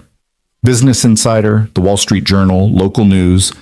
They're painting us as a company that talks about inclusion but abandons it when it's expensive. The elevator ride to the executive floor felt interminable. Nora's mind raced through possibilities, damage control strategies, the inevitable questions about timing. The leaked documents made Lane Corp look hypocritical at best, deceptive at worst. And coming on the heels of the viral video showing her as some kind of disability advocate, the optics were devastating. The conference room fell silent when she entered. 8 executives, all standing, all looking at her with varying degrees of concern and accusation. At the head of the table stood Martin Frost, and the slight smile on his face told Nora everything she needed to know about who'd orchestrated this leak. Nora, Martin said with false sympathy, I'm glad you're here. We need to discuss how to handle this PR disaster. The disaster being that someone violated confidentiality agreements to leak internal documents? Nora wheeled to her position at the table, refusing to let them see her rattled. Or the disaster being that we're having honest discussions about project costs? The disaster, Martin said coldly, is that the CEO of this company has become the public face of disability advocacy while simultaneously considering cutting accessibility features to save money. Do you have any idea what this looks like? It looks like a company making difficult decisions based on complex realities, which is what every company does. It looks like hypocrisy. Martin spread the morning's newspapers across the table. The headlines were brutal. Lane Corp CEO's public advocacy versus private actions. Disability champion considered cutting accessibility features. The real cost of inclusion. Lane Corp backtracks on promises. Robert Chen spoke up from his seat. Nora, you need to get ahead of this. Make a statement. Clarify the board's position. The board's position, Nora said carefully, is that we voted to preserve all accessibility features despite the cost overruns. That was the decision we made, and it's the decision we're implementing. The leaked documents show discussions, not final actions. There's a difference. The public doesn't care about the difference, Martin interjected. They see a disabled CEO who championed accessibility and then tried to cut it when it got expensive. Your personal situation has compromised your ability to lead objectively on this. There it was. The argument Nora had been anticipating since the video went viral. That her disability, her personal stake and accessibility issues, made her unfit to make decisions about them. It was circular logic designed to eliminate her either way. If she fought for accessibility, she was too personally invested. If she didn't, she was a hypocrite. My personal situation, Nora said quietly, gives me insight that this board desperately needs. I understand what it means to navigate a world that wasn't built for you. I understand the difference between compliance and actual accessibility. And I understand that if we cut corners now, we're not just breaking promises, we're perpetuating the same barriers that have kept people with disabilities marginalized for decades. That's a lovely speech, Martin said, but speeches don't address the fact that Lane Corp's reputation is being shredded online as we speak. The shareholders are calling. Advocacy groups are demanding statements. And you're too close to this to handle it rationally. Nora felt her phone buzz in her pocket. Probably Jake, checking in before his first repair call of the day. The thought of him, of his straightforward decency, his refusal to play political games, gave her a moment of clarity. You're right, she said, surprising everyone. I am personally invested in this. After my accident, I spent 6 months in a rehabilitation facility that claimed to be accessible but wasn't. Doorways too narrow for my wheelchair. Bathrooms I couldn't use independently. Elevators that broke down constantly, leaving me stranded. I learned that compliant doesn't mean accessible, and that compromising on these features means compromising real people's ability to live independently. She leaned forward, making eye contact with each board member. So yes, I'm personally invested, and that's exactly why I'm the right person to lead this project. Not despite my disability, but because of it. Because I know what we're really building at Riverside. Not just housing, but possibility. Independence. Dignity. Things you can't put a price on, though this board seems determined to try. This is exactly what I'm talking about, Martin said, appealing to the other executives. She's making this emotional instead of practical. We need leadership that can separate personal feelings from business decisions. Like you're separating your personal agenda from Lane Corp's best interests? Nora asked coolly. Let's be honest about what this is, Martin. You've been looking for a reason to challenge my leadership since I took over. The leaked documents, this emergency meeting, the carefully orchestrated outrage. This isn't about Riverside or accessibility. This is about you wanting my position. The room went completely silent. Even Martin seemed momentarily thrown by the direct accusation. That's a serious claim, he said finally. It's an accurate claim. And everyone in this room knows it. Nora turned to the other executives. I'm not going to play political games while Riverside hangs in the balance. Here's what's going to happen. We're moving forward with the project exactly as approved by the board vote. We're issuing a statement clarifying that the leaked documents show internal discussions, not final decisions, and that Lane Corp remains committed to meaningful accessibility in all our developments. And we're conducting an investigation into who violated confidentiality agreements by leaking those documents. You can't, Martin started. I can, and I am. This is still my company, Martin. And unless you'd like to call for a formal vote of no confidence, I suggest you remember that. She'd thrown down the gauntlet. A vote of no confidence would require majority board support, would trigger shareholder meetings, would turn the company's leadership into a very public battle. Martin's slight hesitation told her he didn't have the votes. Not yet, anyway. We'll issue the statement, Robert said, breaking the tension. Nora's right. The board voted to proceed with full accessibility features. That's a story we need to tell. The meeting dissolved with uncomfortable shuffling and half-hearted agreements. As people filed out, Margaret appeared at Nora's elbow. That was intense. Are you okay? No, but I will be. Nora checked her phone. 3 texts from Jake, increasingly worried. Hey, saw the news. You okay? Call me when you can. Mia says to tell you she believes in you. Also, I believe in you. Just wanted you to know. The simple messages sent from whatever job site Jake was working cut through the political maneuvering and corporate warfare like a knife through fog. He believed in her. His 9-year-old daughter believed in her. It shouldn't have mattered as much as it did, but somehow it mattered more than any board vote. I need an hour, Nora told Margaret. Tell everyone I'm unavailable unless the building's on fire." She wheeled into her office and closed the door, then called Jake. He answered on the first ring. "Hey, I'm here. What do you need?" Not, "Are you okay?" Not, "What happened?" Just, "What do you need?" The directness of it made her throat tight. "I need to hear about something normal. Tell me about your morning, please." "Okay, I'm currently in a crawl space that smells like wet dog and regret, trying to figure out why this person's pipes sound like an angry whale. Mia packed me a lunch this morning that consists of 3 cookies and a juice box, because apparently she thinks I'm 7. And I may have accidentally told a client that their plumbing was having an existential crisis, which I don't think they found as funny as I did." Despite everything, Nora laughed. "An existential crisis?" The pipes literally didn't know which way the water should flow. It seemed appropriate. His voice softened. "But seriously, are you okay? Those articles were brutal. Someone leaked internal documents to make me look like a hypocrite. And they succeeded, at least in the court of public opinion. The court of public opinion is full of people who've never made a difficult decision in their lives. Don't let them define you." He paused. "For what it's worth, everyone I've talked to today, and I mean everyone from clients to the guy at the coffee shop, they all said the same thing. That you're doing something important with Riverside, that it matters. It does matter, but Martin Frost and half my board think I'm too emotionally compromised to lead it. Because you actually care? That's the dumbest thing I've ever heard. And I once had a client insist that crystals would fix their electrical wiring." That surprised another laugh out of her. "Crystals?" She was very committed to the idea.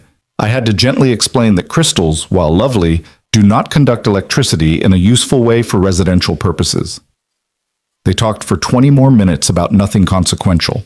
Mia's latest school drama, Jake's ongoing battle with a particularly stubborn furnace, the stray cat that had apparently fully adopted his work truck. It was exactly what Nora needed, a reminder that her entire world wasn't contained within Lane Corp's walls, that there were people living full lives without caring about board politics or leaked documents. "I should let you get back to work," Jake said eventually. "But Nora, whatever happens with this Riverside thing, with your board, with all of it, you're doing the right thing. Don't let them convince you otherwise." After they hung up, Nora sat in the quiet of her office, gathering strength for what came next. Margaret buzzed. "The press is requesting comments. Advocacy groups want meetings. And Nora, there's someone here to see you. She says it's important." "Who?" "Brittany Chen, from the cafe." Of all the people Nora expected to see today, Brittany was near the bottom of the list, but curiosity won out over irritation. "Send her in." Brittany entered looking nothing like the polished woman from the cafe. Her hair was pulled back in a messy ponytail, her makeup minimal, her expression genuinely remorseful.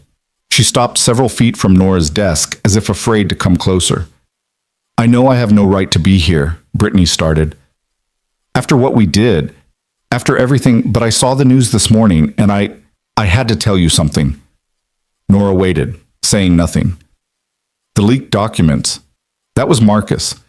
He's been bragging about it to people we know, about how he's exposing your hypocrisy or whatever. He thinks he's doing some kind of public service, but really he's just being cruel, again, like he was at the cafe." "Why are you telling me this?" Brittany finally met her eyes.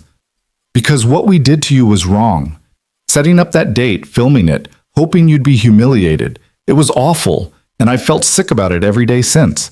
When that video went viral and people started calling us out online, I thought maybe that was punishment enough.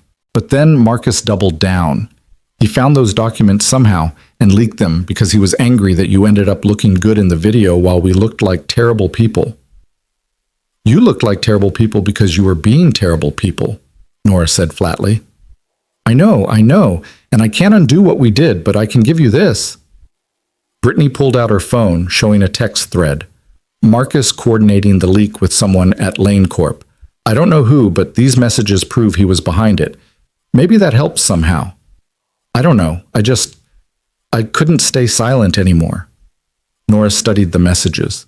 They were damning. Clear evidence of Marcus working with someone inside Lane Corp to obtain and distribute confidential documents.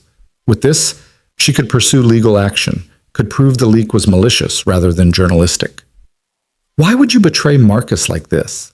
Brittany's laugh was bitter. Because watching that video, watching how Jake defended you, how he saw your worth immediately while we were busy being cruel, it made me realize what kind of person I'd become. I used to be better than this. We all did before she stopped. Before your accident, we were actually friends. Real friends. I don't know when that changed, when we started treating you like a project instead of a person, but it was wrong, all of it. There was something genuine in her words, a rawness that reminded Nora of who Brittany had been years ago, before the accident had turned their friendship into something complicated and painful, before pity and discomfort had replaced actual connection. I'm not ready to forgive you, Nora said quietly. I don't know if I'll ever be ready for that. I'm not asking for forgiveness. I'm just asking you to take these messages and use them however you need to. Marcus doesn't get to keep hurting you. Brittany left without another word, leaving Nora with her phone and the evidence that would unravel Martin's careful campaign. Because the messages made it clear. Marcus's inside contact was Martin himself. The board member who'd been questioning her leadership had been actively sabotaging her company. Margaret appeared in the doorway. Everything okay? That looked intense.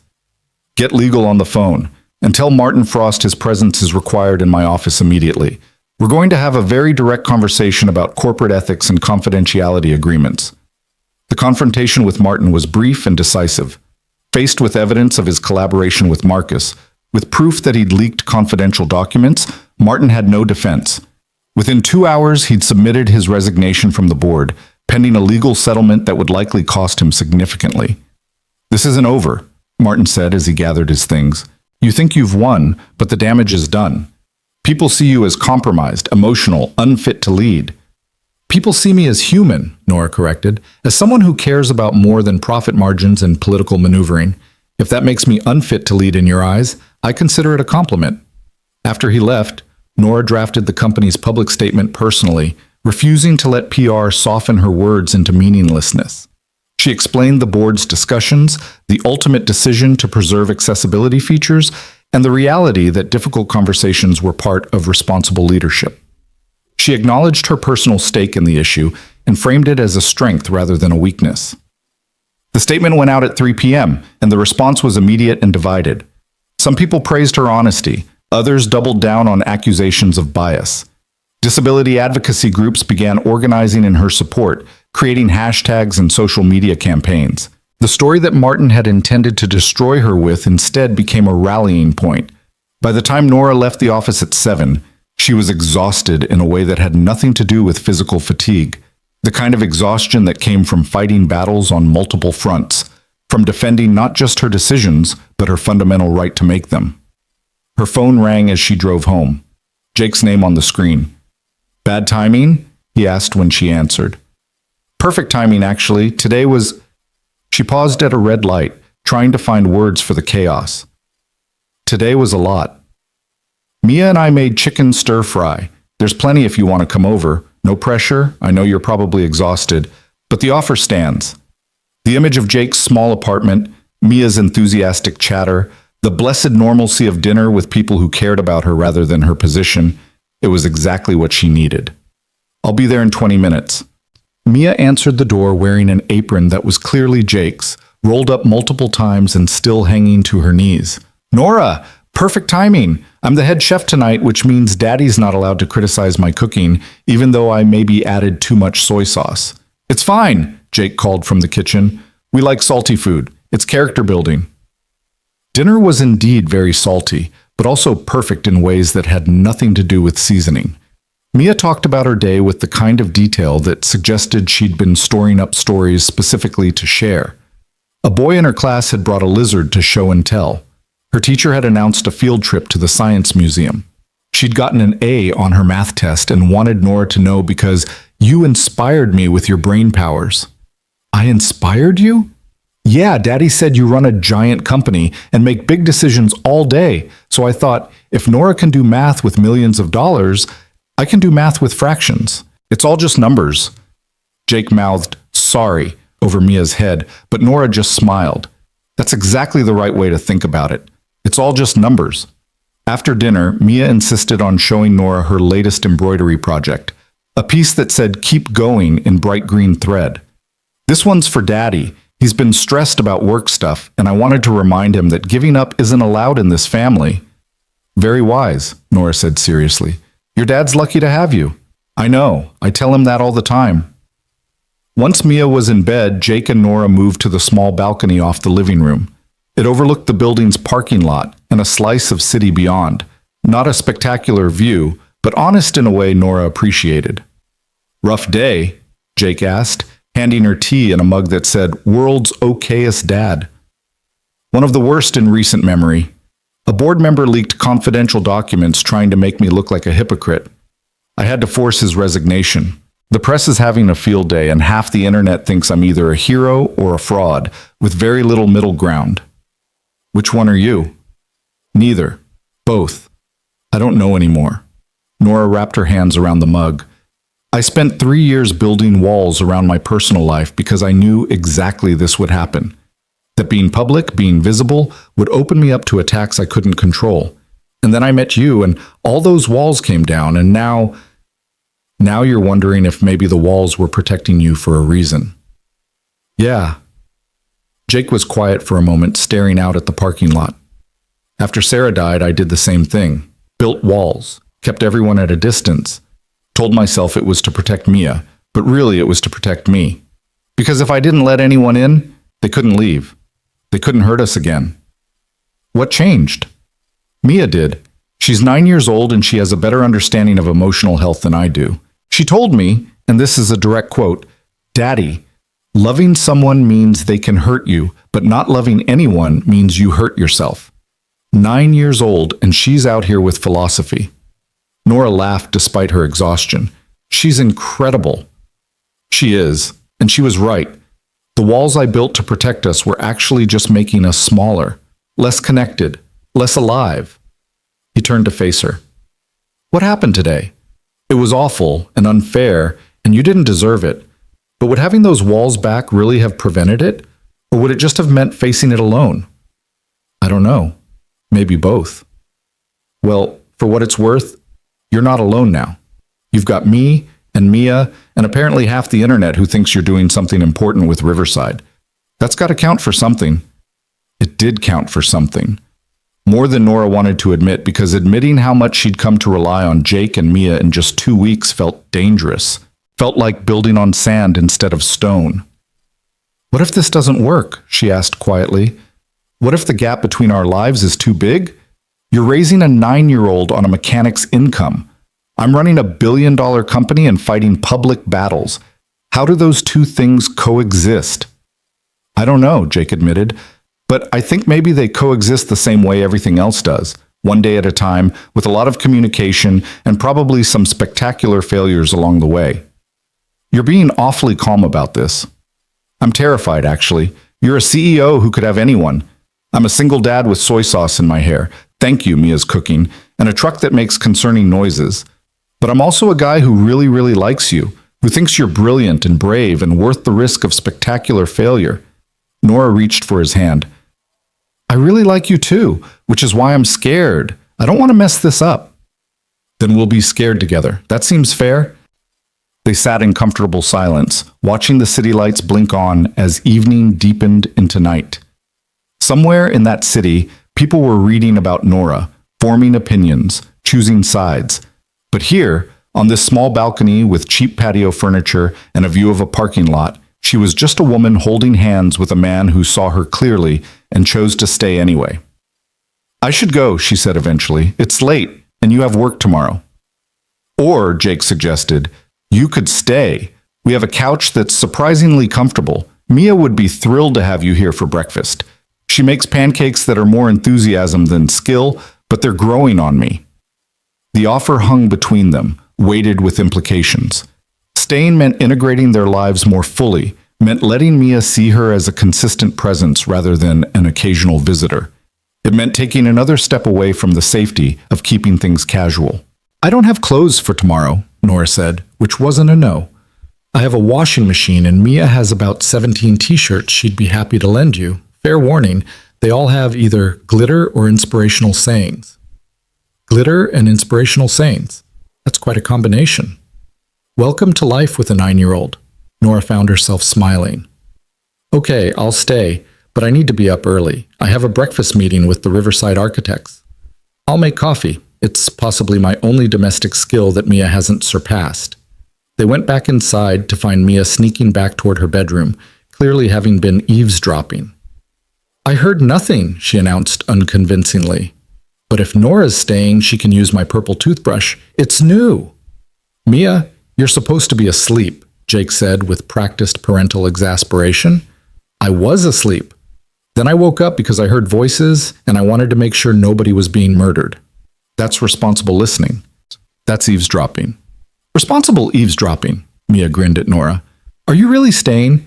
Because that means we can have breakfast together, and I can show you my morning routine, which is very organized and includes exactly 8 minutes of reading before school. I would love to see your morning routine, Nora said, charmed despite everything. Yes, this is the best day ever, except for the days when Mommy was here. Those were better, but this is pretty good. Mia said it with the casual honesty of a child who'd learned to hold grief and joy simultaneously, who understood that loving new people didn't mean forgetting the ones who were gone. After Mia finally went back to bed, extracting promises about pancake toppings for breakfast, Jake set up the couch with clean sheets and a pillow. It's not fancy, he apologized. It's perfect, Nora said honestly, and it was the small apartment with its mismatched furniture and walls covered in a child's artwork, where people said what they meant and dinner was salty but made with love.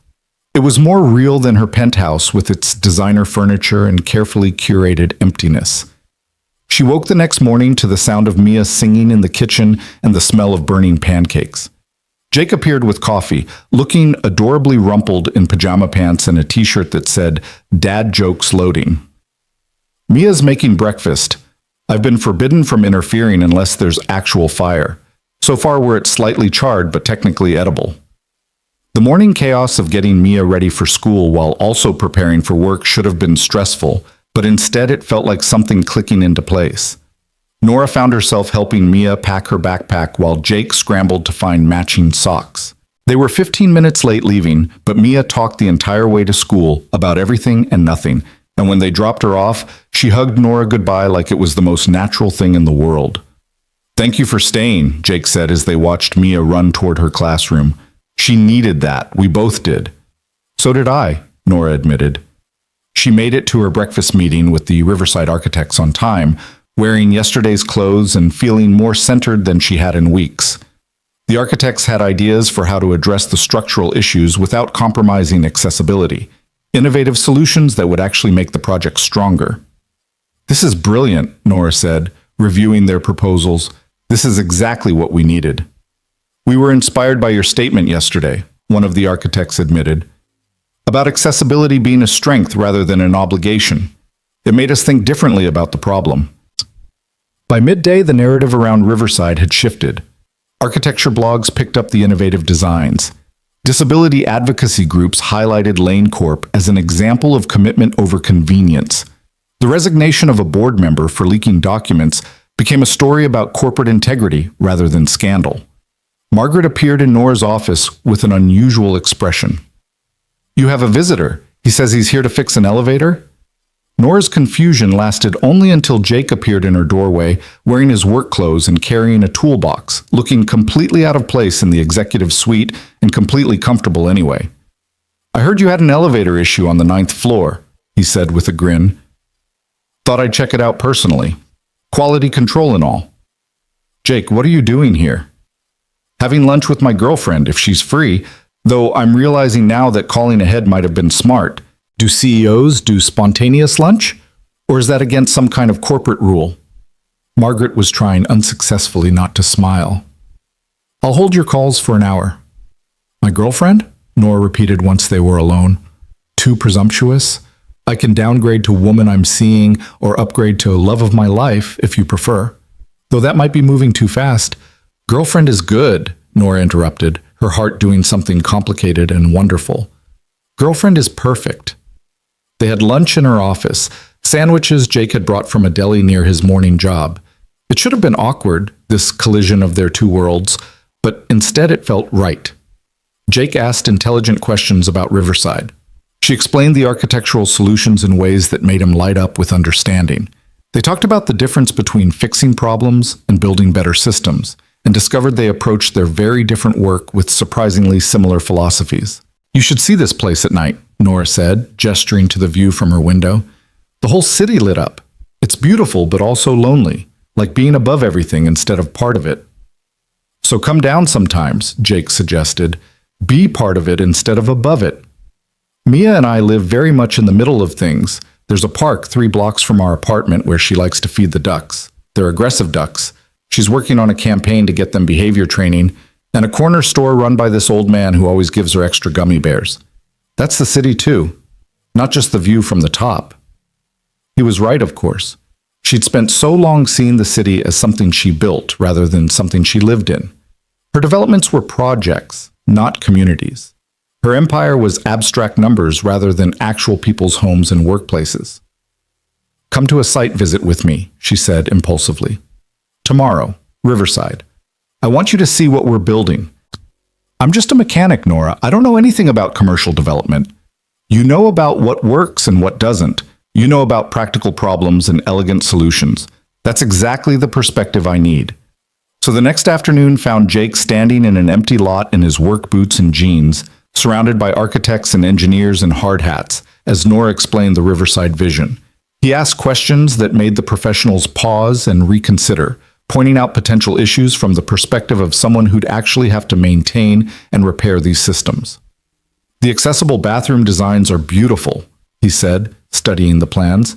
"But have you thought about how someone in a wheelchair would reach the maintenance panels if something breaks? Or how a blind resident would navigate repairs?" The architects looked at each other, then back at their plans with new eyes. That one conversation led to design modifications that made Riverside not just accessible, but genuinely inclusive in ways the professionals had missed. On the drive back, Nora said quietly, "Thank you. That was exactly what we needed. I didn't do anything special, just asked obvious questions. They weren't obvious to people who've never had to think about those things. That's the problem. So much of the world is designed by people who've never had to navigate it with different abilities. You brought a perspective that was missing." "Well, I'm glad I could help." He paused. "This project, what you're building here, it's going to change lives, Nora. You know that, right?" She did know, intellectually. But hearing it from Jake, seeing the sight through his eyes, made it feel more real, more urgent, more worth fighting for. The weeks that followed established a rhythm that defied logic but somehow worked. Nora managed Lane Corp during the day, fighting battles with remaining board members who questioned the Riverside investment. Jake fixed furnaces and wiring and stubborn plumbing across the city, and somehow, in the spaces between, they built something together. Mia became the unexpected bridge between their worlds. She'd video call Nora during homework time, asking for help with math that Nora was better equipped to explain. She'd show up at Lane Corp after school sometimes, doing homework in Nora's office and charming every executive who stopped by.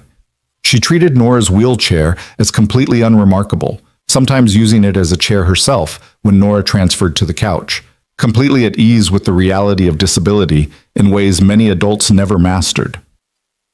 "You're good for him," Mia said one afternoon, matter of fact as always. They were alone in Nora's office, Jake having run downstairs to check on an elevator repair. "Daddy smiles more now. Real smiles, not the ones he does when he's trying to pretend everything's okay." "He's good for me too," Nora admitted. "Both of you are?" "Good. Because I like you, and it would be awkward if we didn't keep you." Mia said it casually, but her eyes were serious. "When Mommy died, I thought maybe we'd always be sad. But Daddy says people can be sad and happy at the same time. Like we miss Mommy, but we can still love other people. That's allowed." The simple wisdom of it made Nora's chest tight. "Your mom sounds like she was amazing, and I think she'd be really proud of the person you're becoming." "Daddy says that too." Mia returned to her homework, apparently considering the emotional conversation concluded. "Do you know what a denominator is? Because Miss Hendricks explained it, but I still don't understand, and Daddy just makes confused faces when I ask him." They worked on fractions until Jake returned, and Nora realized with startling clarity that this, helping a 9-year-old with homework in her corner office while her assistant fielded calls and the city sprawled below, was exactly where she wanted to be. Not despite the complexity, but because of it. That evening, Robert Chen called her at home. "Nora, I thought you should know. The board received a formal proposal from investors interested in acquiring Lane Corp. It's substantial. They're offering well above market value." Nora's blood ran cold. "Who?" "Marcus Webb's Family Trust, backed by Martin Frost's connections. They're positioning it as new leadership for new challenges or some such nonsense." So this was the revenge play. Unable to force her out through the board, Marcus and Martin were attempting a hostile takeover. With enough money and the right shareholders, they could buy Lane Corp out from under her. They have the funding? Potentially. It depends on how many shareholders they can convince to sell. But Nora, given the controversy around Riverside, given the media attention on your personal life, some shareholders might see this as an attractive exit. After hanging up, Nora sat in her empty penthouse, the city lights below offering no comfort. She'd fought so hard to keep Lane Corp's integrity intact, to push forward with Riverside, to prove that her disability made her more capable of leading, not less. And now all of it was at risk because people wanted her gone badly enough to buy her out. Her phone rang. Jake's name. "Hey," he said, "just calling to say goodnight. Mia wanted me to tell you she figured out the fraction homework and is convinced she's now a mathematical genius. Also, I may have promised her we'd all go to the Science Museum this Saturday, if you're free." "Jake," her voice cracked slightly. "Something's happened." She told him about the acquisition attempt, about Marcus and Martin's revenge play, about the very real possibility of losing the company her father had built, that she'd spent years expanding and improving. "What do you need?" Jake asked, his voice steady. "I don't know. I don't know if there's anything I can do. If enough shareholders want to sell, then you remind them why they invested in Lane Corp in the first place. You show them what Riverside represents. You fight, Nora, because that's what you do." "I'm tired of fighting." "I know, but you're also really good at it, and you're not fighting alone this time."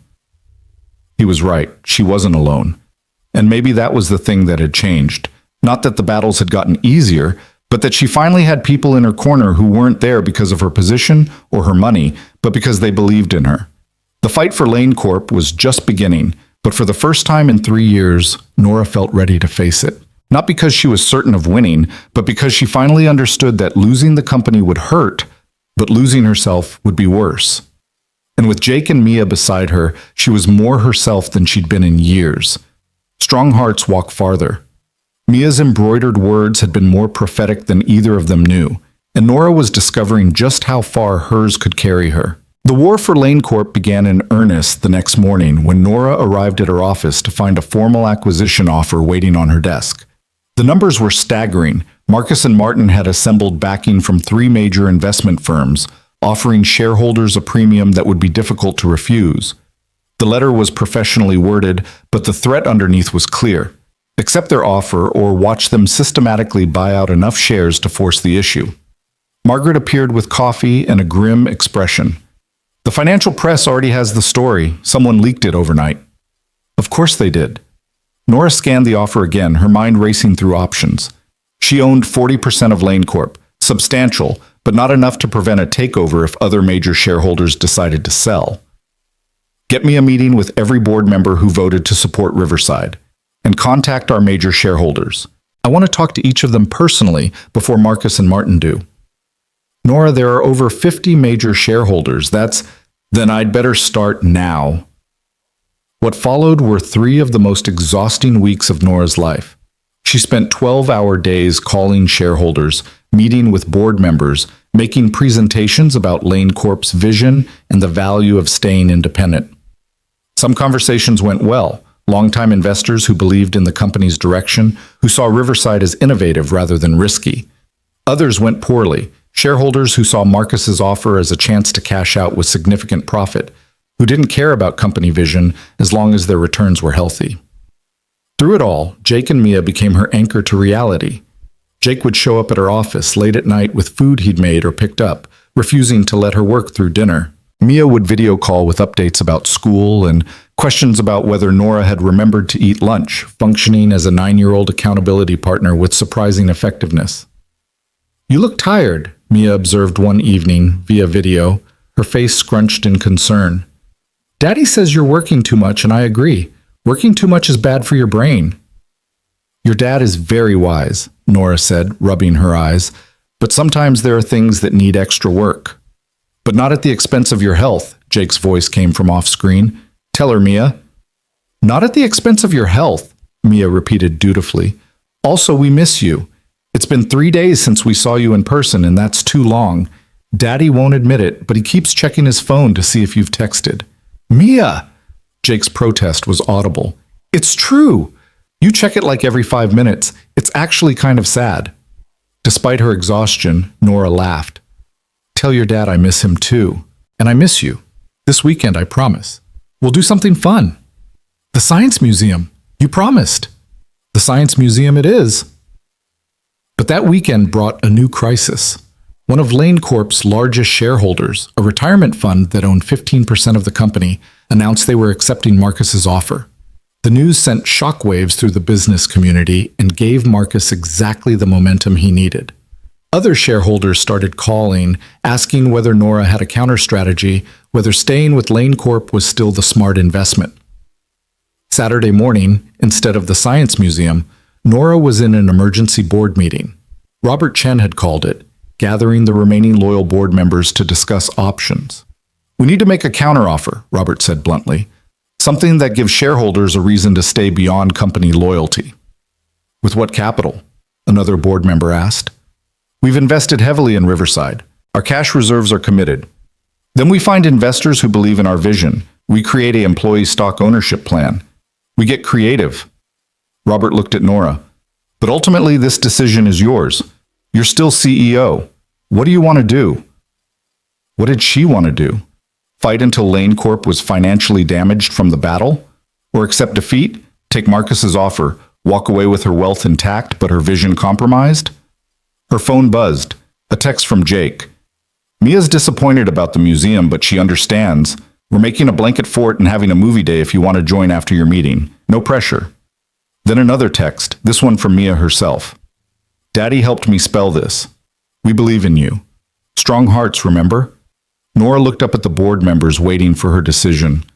"We fight, not with a counteroffer that drains our resources, but with proof that Lane Corp under current leadership is worth more than Marcus's acquisition. We accelerate Riverside, move up the timeline, show tangible progress. We leverage the media attention I've been getting, positive and negative, to highlight what makes this company different." "That's a significant gamble," one board member said carefully. "If Riverside encounters any more setbacks, then we handle them. But I'm not surrendering my father's company to people who leaked documents and orchestrated a hostile takeover out of spite. We prove we're worth believing in." The vote was unanimous. By the time Nora left the office, it was 3 p.m. and she was running on coffee and determination. She should have gone home, should have rested, should have done a dozen responsible things. Instead, she found herself driving to Jake's apartment. Mia answered the door in pajamas despite the afternoon hour, her hair in 2 lopsided ponytails. "Nora, you came! We're building a blanket fort, but it keeps falling down because Daddy's not good at engineering." "I heard that," Jake called from inside. "And for the record, this blanket fort is a triumph of creative problem solving." Nora wheeled inside to find the living room transformed into a chaotic maze of blankets draped over furniture, held up by a combination of books, broom handles, and what appeared to be pure optimism. Jake emerged from under a particularly precarious section, his hair sticking up at odd angles. "Welcome to Fort Awesome," he said with a grin. "Please excuse the structural deficiencies. The chief engineer is 9, and the assistant engineer is better with electrical wiring than fabric architecture." "It's perfect," Nora said, and meant it. After hours of corporate warfare and strategic planning, this ridiculous blanket fort felt like exactly what she needed. "Did you win?" Mia asked, settling on the floor next to Nora's wheelchair. "The meeting thing? Did you beat the bad guys?" "I don't know yet. We have a plan, but whether it works, that's going to take time." "Daddy says patience is hard but important. Also, that good things take longer than bad things, because doing stuff right is harder than doing stuff wrong. Mia paused. I'm paraphrasing. He said it with more words. Jake sat down on the couch, studying Nora's face. You look exhausted. When's the last time you slept? I slept. More than 4 hours? Sleep is overrated. That's what I said last month when I had 3 emergency repair calls in one night. You told me I was being ridiculous and needed to take care of myself, so I'm returning the favor. He was right, of course. Nora had barely slept in days, running on adrenaline and anxiety. But stopping felt dangerous, like if she paused for even a moment, everything would fall apart. I can't stop now. There's too much. There's always too much, Jake interrupted gently. But you're not going to save your company by running yourself into the ground. Trust me, I learned this lesson the hard way after Sarah died. I thought if I just worked hard enough, stayed busy enough, I could outrun the grief and the fear and all of it. All I did was exhaust myself and become less effective at everything. Mia nodded seriously. It's true.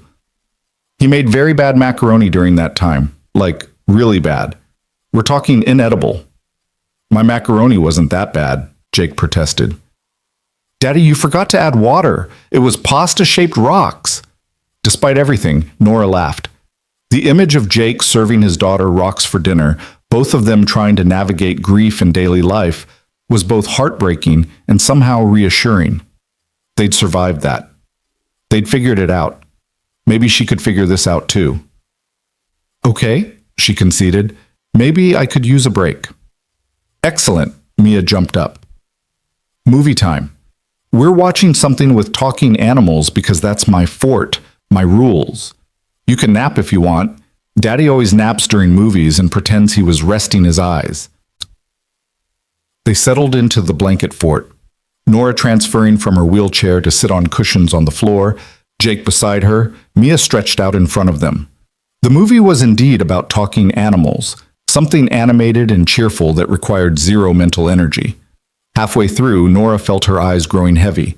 She woke up 2 hours later, her head on Jake's shoulder, Mia asleep against her other side. The movie had long since ended, replaced by the quiet hum of the city outside. Jake was awake, his arm around her, reading something on his phone with his free hand. Hey, he said softly when he noticed she'd woken. Feel better? Yeah. Sorry, I didn't mean to fall asleep. Don't apologize. You needed it. He set down his phone. I was reading about the acquisition attempt. The business articles are, well, they're not great. A lot of speculation about whether you can pull this off. Honest assessment. Some people think you're fighting a losing battle. Others think Marcus and Martin are underestimating you. A few disability advocates are framing this as a test case for whether disabled leadership can survive corporate challenges. He paused. No pressure or anything? Nora carefully extracted herself from Mia without waking her. It shouldn't be a test case. It should just be a business decision. But everything about my leadership gets filtered through my disability. If I succeed, it's inspirational. If I fail, it's proof that being in a wheelchair makes me unfit to lead. That's not fair. No, it's not. But it's reality. She looked at Mia, sleeping peacefully, oblivious to adult complications. Sometimes I wonder if I'm being selfish, fighting this hard for Lane Corp when I could walk away, take the money, focus on other things, spend more time with you and Mia, have an actual life instead of just work. Jake was quiet for a long moment. Can I tell you something? And I don't want you to take this the wrong way. Okay? When Sarah was in the hospital in those final weeks, she made me promise something. She said, "Don't let my death become your excuse for not living." She was worried I'd use grief as a reason to shrink my life, to play it safe, to stop taking risks. His voice was rough with emotion. At the time, I thought she meant dating again, or pursuing dreams, or typical stuff. But I think she meant something bigger. She meant don't use tragedy, or fear, or difficulty as permission to become less than you're capable of being. What are you saying? I'm saying yes, you could walk away from Lane Corp, take Marcus's money, spend more time with us, have an easier life. And if that's genuinely what you want, I'll support you completely. But I don't think that is what you want. I think you want to fight for Riverside, for the kind of company Lane Corp could be under your leadership. for proving that your way of doing business with integrity and innovation and genuine care for accessibility is not just viable but valuable. But what if I fail? Then you fail, but at least you'll have tried. At least you won't spend the rest of your life wondering what would have happened if you'd fought harder. He took her hand. Mia and I will still be here either way. Win or lose, you're not going to lose us. That's not conditional on your success. The certainty in his voice made Nora's throat tight. She'd spent so long being valued for her achievements, her position, her company's performance. The idea that someone would stick around regardless, that Jake and Mia's affection wasn't tied to her winning this battle, was almost harder to accept than the acquisition threat. I'm not used to that, she admitted quietly. Unconditional anything. We'll get used to it, because Mia's already planning your birthday party in 6 months. She asked me when it was last week, and I'm pretty sure she's decided you're permanent. So unless you're planning to break a 9-year-old's heart, you're stuck with us. I can think of worse fates. They talked quietly for another hour, Nora explaining her strategy for Riverside, Jake offering the perspective of someone completely outside the corporate world. His questions were practical, about timelines and community impact, and whether the designs would actually work for real people. They were exactly the questions she needed to be asking. Sunday morning, Nora woke in Jake's apartment. She'd stayed in Mia's room while Mia bunked with Jake, to the sound of breakfast chaos and Mia's off-key singing. She joined them to find pancakes in progress, only slightly burned this time. "Success!" Mia announced. "I'm getting better. Daddy says by the time I'm 10, I'll be a master chef." "I said you'd be better at not setting off the smoke alarm," Jake corrected. "Master chef might be optimistic." They spent the morning at the park Mia had mentioned, the one with aggressive ducks and an old man who ran the corner store. Nora found herself relaxed in a way she rarely allowed, watching Mia chase ducks while Jake sat beside her on a bench, their hands linked. "This is what normal people do on Sundays," Jake observed. "Parks and ducks and no corporate warfare." "I'm not sure I remember how to be normal." "You're doing fine, though you did check your email 3 times in the last 10 minutes. Nora looked down at her phone, guilty. "Sorry, force of habit." "Don't apologize, just try to be here, fully here. Everything else can wait an hour."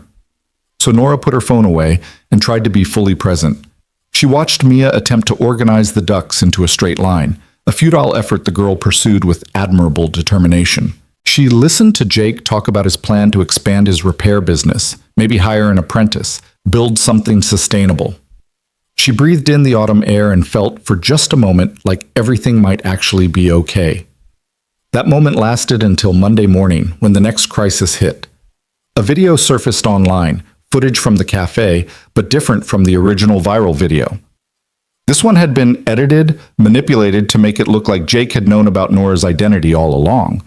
The editing was clever, cutting together moments to suggest the whole thing had been staged for publicity. The caption read, "CEO uses fake blind date for disability sympathy, the real story." The video was everywhere within hours. News outlets picked it up. Social media exploded with theories. Suddenly, people who'd been supportive were questioning everything. Had the whole cafe incident been manufactured? Was Jake a paid actor? Was Nora exploiting disability rights movements for corporate gain? Margaret found Nora in her office, staring at her computer screen in disbelief. "It's fake, obviously, but people are believing it.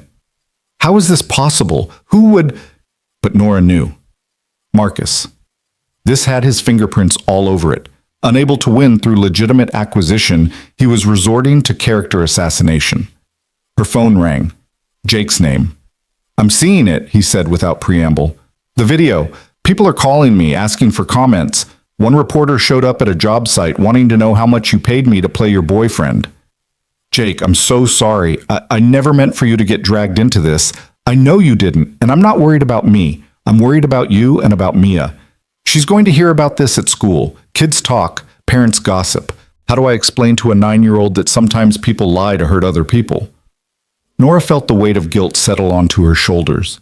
This was exactly what she'd feared, that letting Jake and Mia into her life would expose them to the ugliness of her world. Maybe we should take a break. Just until this settles down. I don't want Mia to be hurt because of me." The silence on the other end of the line was heavy. When Jake finally spoke, his voice was careful. Is that what you want? To take a break? No, but I don't want to hurt your daughter. Nora, Mia's going to encounter ugliness in the world regardless. That's part of growing up, unfortunately. But running away from someone she cares about because things got difficult? That would hurt her more than any gossip. He paused. Unless you genuinely want distance, then that's different. But if you're suggesting a break because you think you're protecting us, that's not your call to make alone. He was right.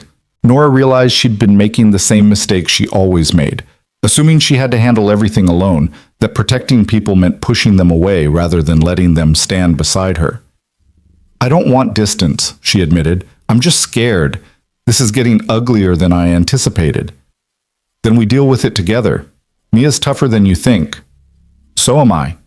We've survived worse than some internet trolls and manipulated videos.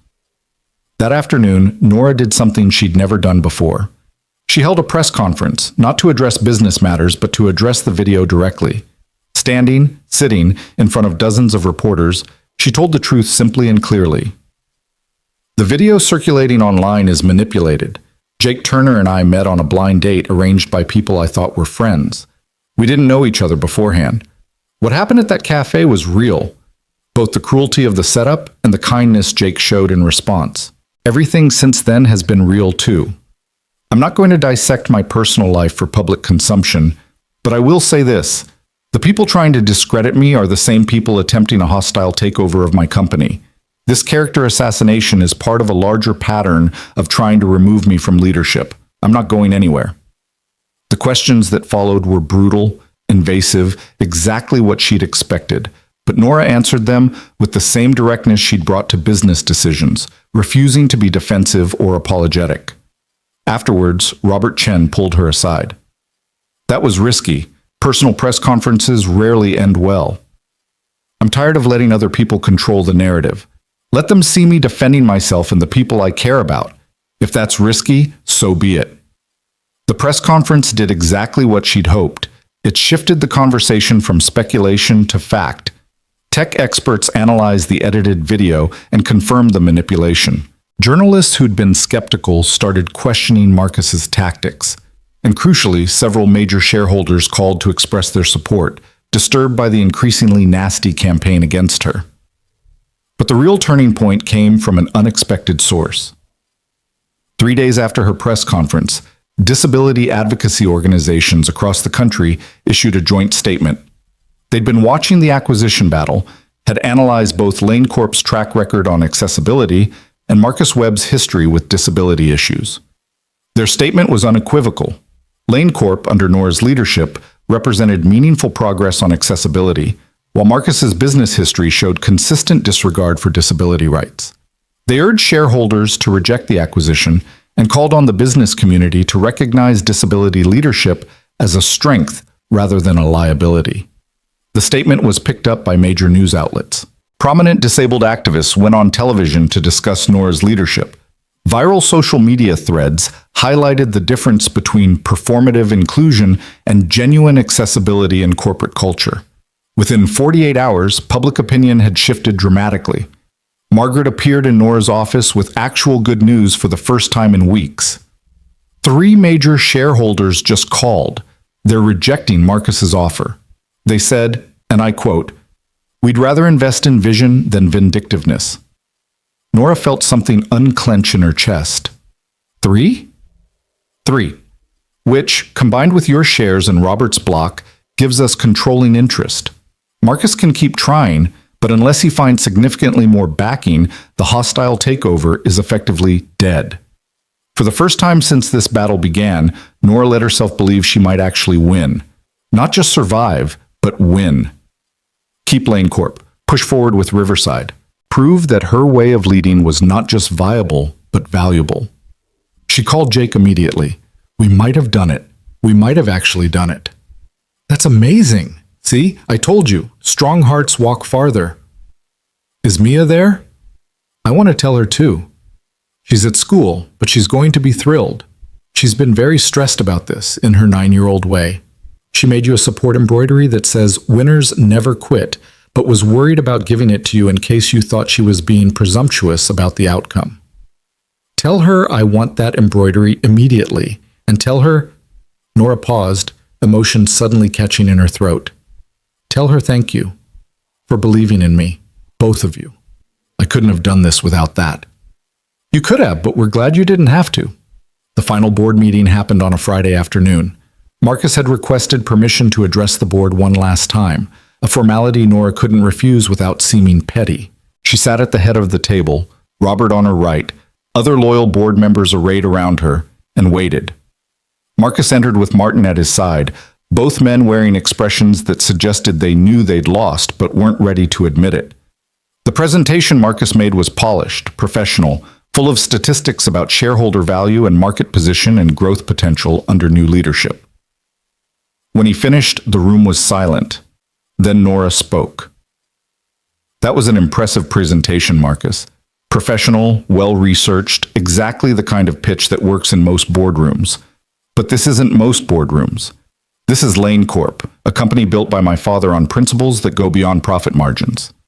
Yes, we care about shareholder value, but we also care about community impact, about innovation that serves people rather than just enriching investors, about building things that last because they matter." She pulled up her own presentation, images of Riverside, testimonials from disability advocates, projections showing long-term value of accessible design. "You asked shareholders to choose between vision and vindictiveness. They chose vision. You tried to paint me as too personally invested to lead objectively. They recognized that personal investment makes me more qualified, not less. You attempted to destroy my credibility with manipulated videos and character assassination. All you did was prove that your way of doing business, cutting corners, exploiting vulnerabilities, prioritizing short-term gain over long-term integrity, is exactly what Lane Corp stands against." Marcus's jaw tightened. "This isn't over." "Actually, it is. You don't have the shares, you don't have the support, and you don't have the moral authority to challenge Lane Corp's direction." Nora leaned forward. "Here's what's going to happen now. You're going to withdraw your acquisition offer. You're going to issue a statement acknowledging that the edited video was created by parties associated with your campaign, and you're going to leave Lane Corp alone. In exchange, I won't pursue legal action for the document leak, the defamation, or the corporate espionage." "You can't." "I can, and I am. You lost, Marcus. Accept it with whatever dignity you have left." The meeting ended with Marcus and Martin retreating, defeated. The remaining board members congratulated Nora, relief evident in their faces. Robert stayed after the others left. "Your father would have been proud," he said quietly. "Not just because you won, but because of how you won, with integrity intact." "I had help, a lot of help. The best leaders always do." That evening, Nora drove directly to Jake's apartment, where she knew Mia would be waiting. The little girl answered the door, already jumping up and down. "Daddy told me. You won. You beat the bad guys." "We won," Nora corrected, pulling her into a hug. "This was a team effort." They celebrated with pizza and sparkling cider that Mia insisted on calling champagne. Jake made a toast to strong hearts and stubborn determination, and proving that sometimes the good guys actually do win. Mia made a toast to Nora for being awesome, and also for helping me understand fractions. Nora made a toast to the two people who reminded me that work isn't everything, and that sometimes the bravest thing you can do is let people love you. Later, after Mia was asleep, Jake and Nora sat on the balcony in comfortable silence. The city sprawled below them, lights flickering in windows where other people were living their own complicated lives. "What happens now?" Jake asked. "You've saved your company. Riverside is moving forward. Marcus is defeated. What's the next challenge?" "Honestly, I'm looking forward to having fewer challenges for a while. Just running a company without constant crisis would be nice." "Sounds boring." "Sounds perfect." He took her hand. "There is one challenge you haven't addressed, though." "What's that?" "Mia's birthday is next month. She's planning something she's calling a friend-family party, which apparently means her school friends and also us, the family part. She's very nervous about asking if you'll come because she doesn't want to pressure you, but she really, really wants you there." The fact that Mia considered her family, that this 9-year-old was nervous about whether Nora would show up to her birthday party, made something shift in Nora's chest. This was it. The real commitment, the true integration of their lives. Not just dating Jake, but being part of Mia's life in a way that mattered. Of course I'll be there. I wouldn't miss it. Good. Because between you and me, she's already planned that you'll sit next to her dad at the table. She's very strategic about seating arrangements. I wonder where she gets that from. Complete mystery. They sat together as the evening deepened into night, talking about everything and nothing. Mia's birthday plans, Riverside's next phase, Jake's idea to hire an apprentice, small domestic conversations that felt more significant than any board meeting. At some point, Nora realized she'd been holding her breath for weeks, waiting for disaster, expecting everything to fall apart. But sitting here with Jake, in this modest apartment that had become more home than her penthouse, she finally let herself exhale. Let herself believe that maybe, just maybe, she could have both. The career that challenged her and the life that fulfilled her. "Thank you," she said quietly, "for not running. When things got ugly, when I gave you every reason to walk away, you stayed." "Where else would I go?" Jake smiled. "Besides, Mia would never forgive me if I let you get away. She's already planning your future wedding in disturbing detail. Apparently there will be ducks involved. Don't ask me how, she hasn't explained that part yet." "Ducks?" "She's very committed to the duck theme. I've learned not to question her artistic vision." Nora laughed, the sound free and genuine in a way that felt like coming home. Whatever came next, Riverside's completion, Lane Corp's future, the ongoing work of proving that disabled leadership was valuable leadership, she would face it with these people beside her. Not behind her, not carrying her, but beside her as equals in the complicated business of building a life. Strong hearts walk farther. And Nora was discovering that the farthest distance wasn't measured in miles or achievements, but in the courage to be vulnerable, to accept help, to believe that she deserved love not for what she accomplished, but for who she was. She'd walked farther than she ever imagined possible. And she was just getting started. 6 months later, Nora stood at the entrance of what would soon be the Riverside Development's community center, watching construction crews put finishing touches on a building that had almost never existed. The space was flooded with morning light through floor-to-ceiling windows, the doorways wide enough for 2 wheelchairs to pass comfortably. The design elegant in its functionality.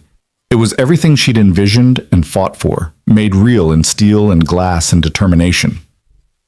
"Pretty incredible, isn't it?" Robert Chen had appeared beside her, his own hard hat slightly askew. 6 months ago, we weren't sure this project would survive. Now look at it.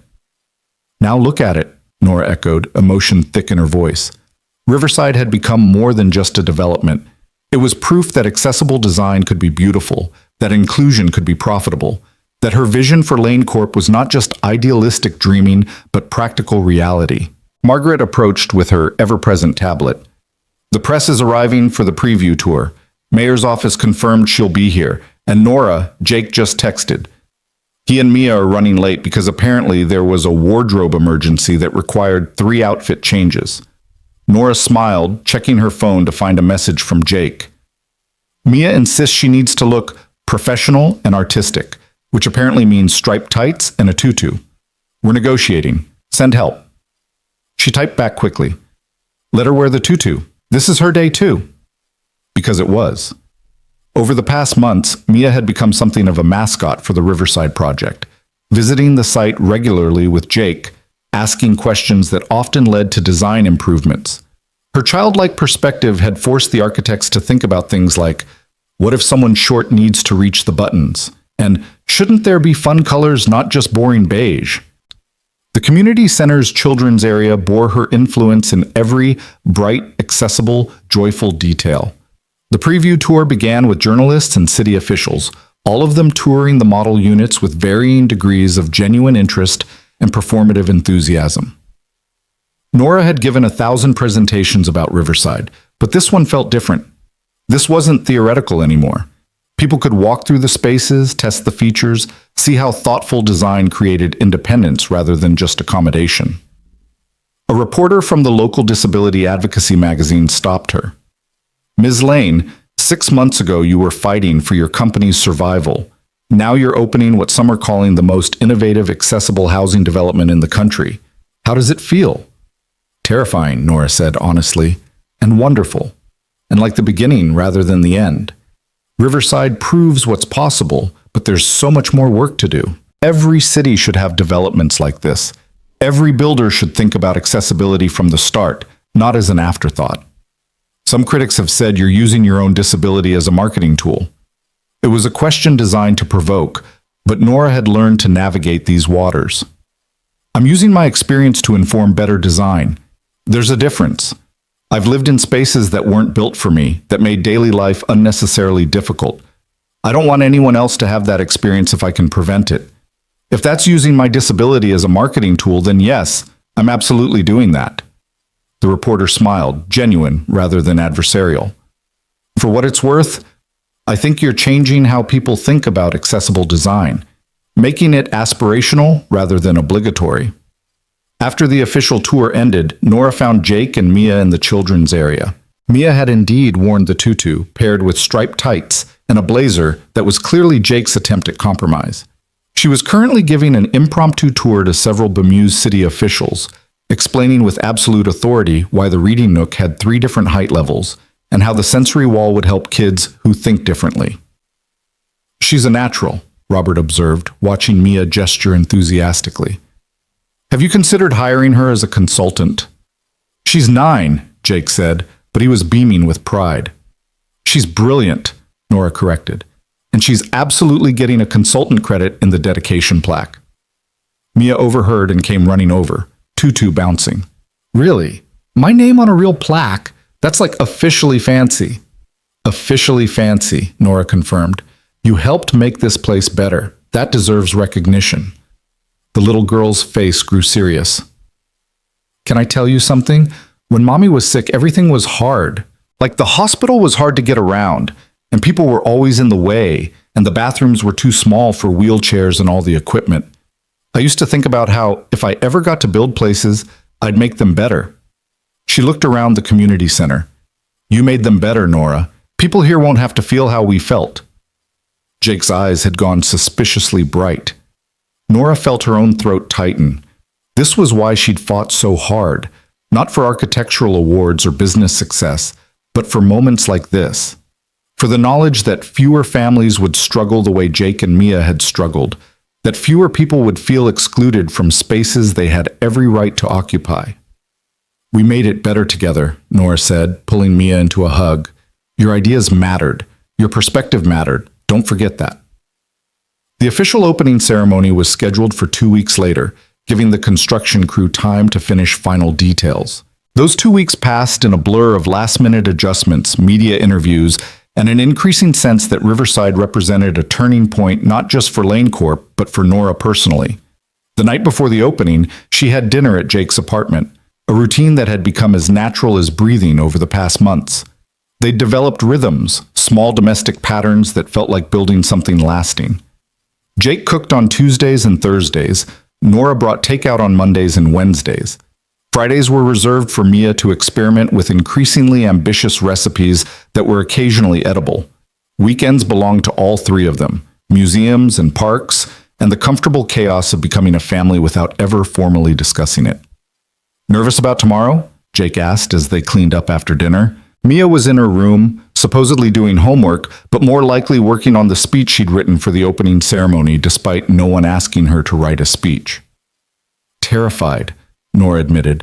What if something goes wrong? What if people don't show up? What if the press focuses on the cost instead of the innovation? Then we deal with it. Jake dried his hands and turned to face her. But Nora, you need to let yourself enjoy this. You won. You saved your company, built something meaningful, proved everyone who doubted you completely wrong. Tomorrow is celebration, not crisis management. I'm not good at celebrating.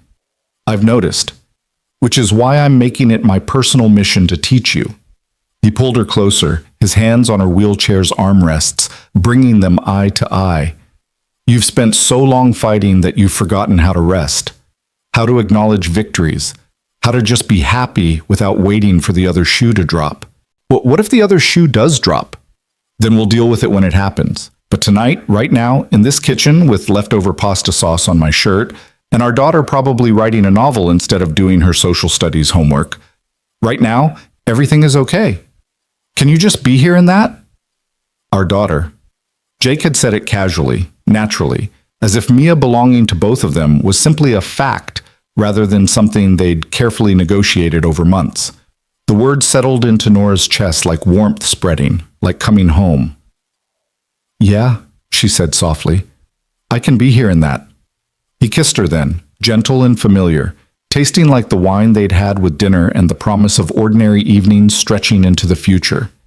When they pulled apart, Mia was standing in the doorway with an expression of exaggerated disgust. Ugh, gross. I literally turned around for 2 seconds. But she was grinning.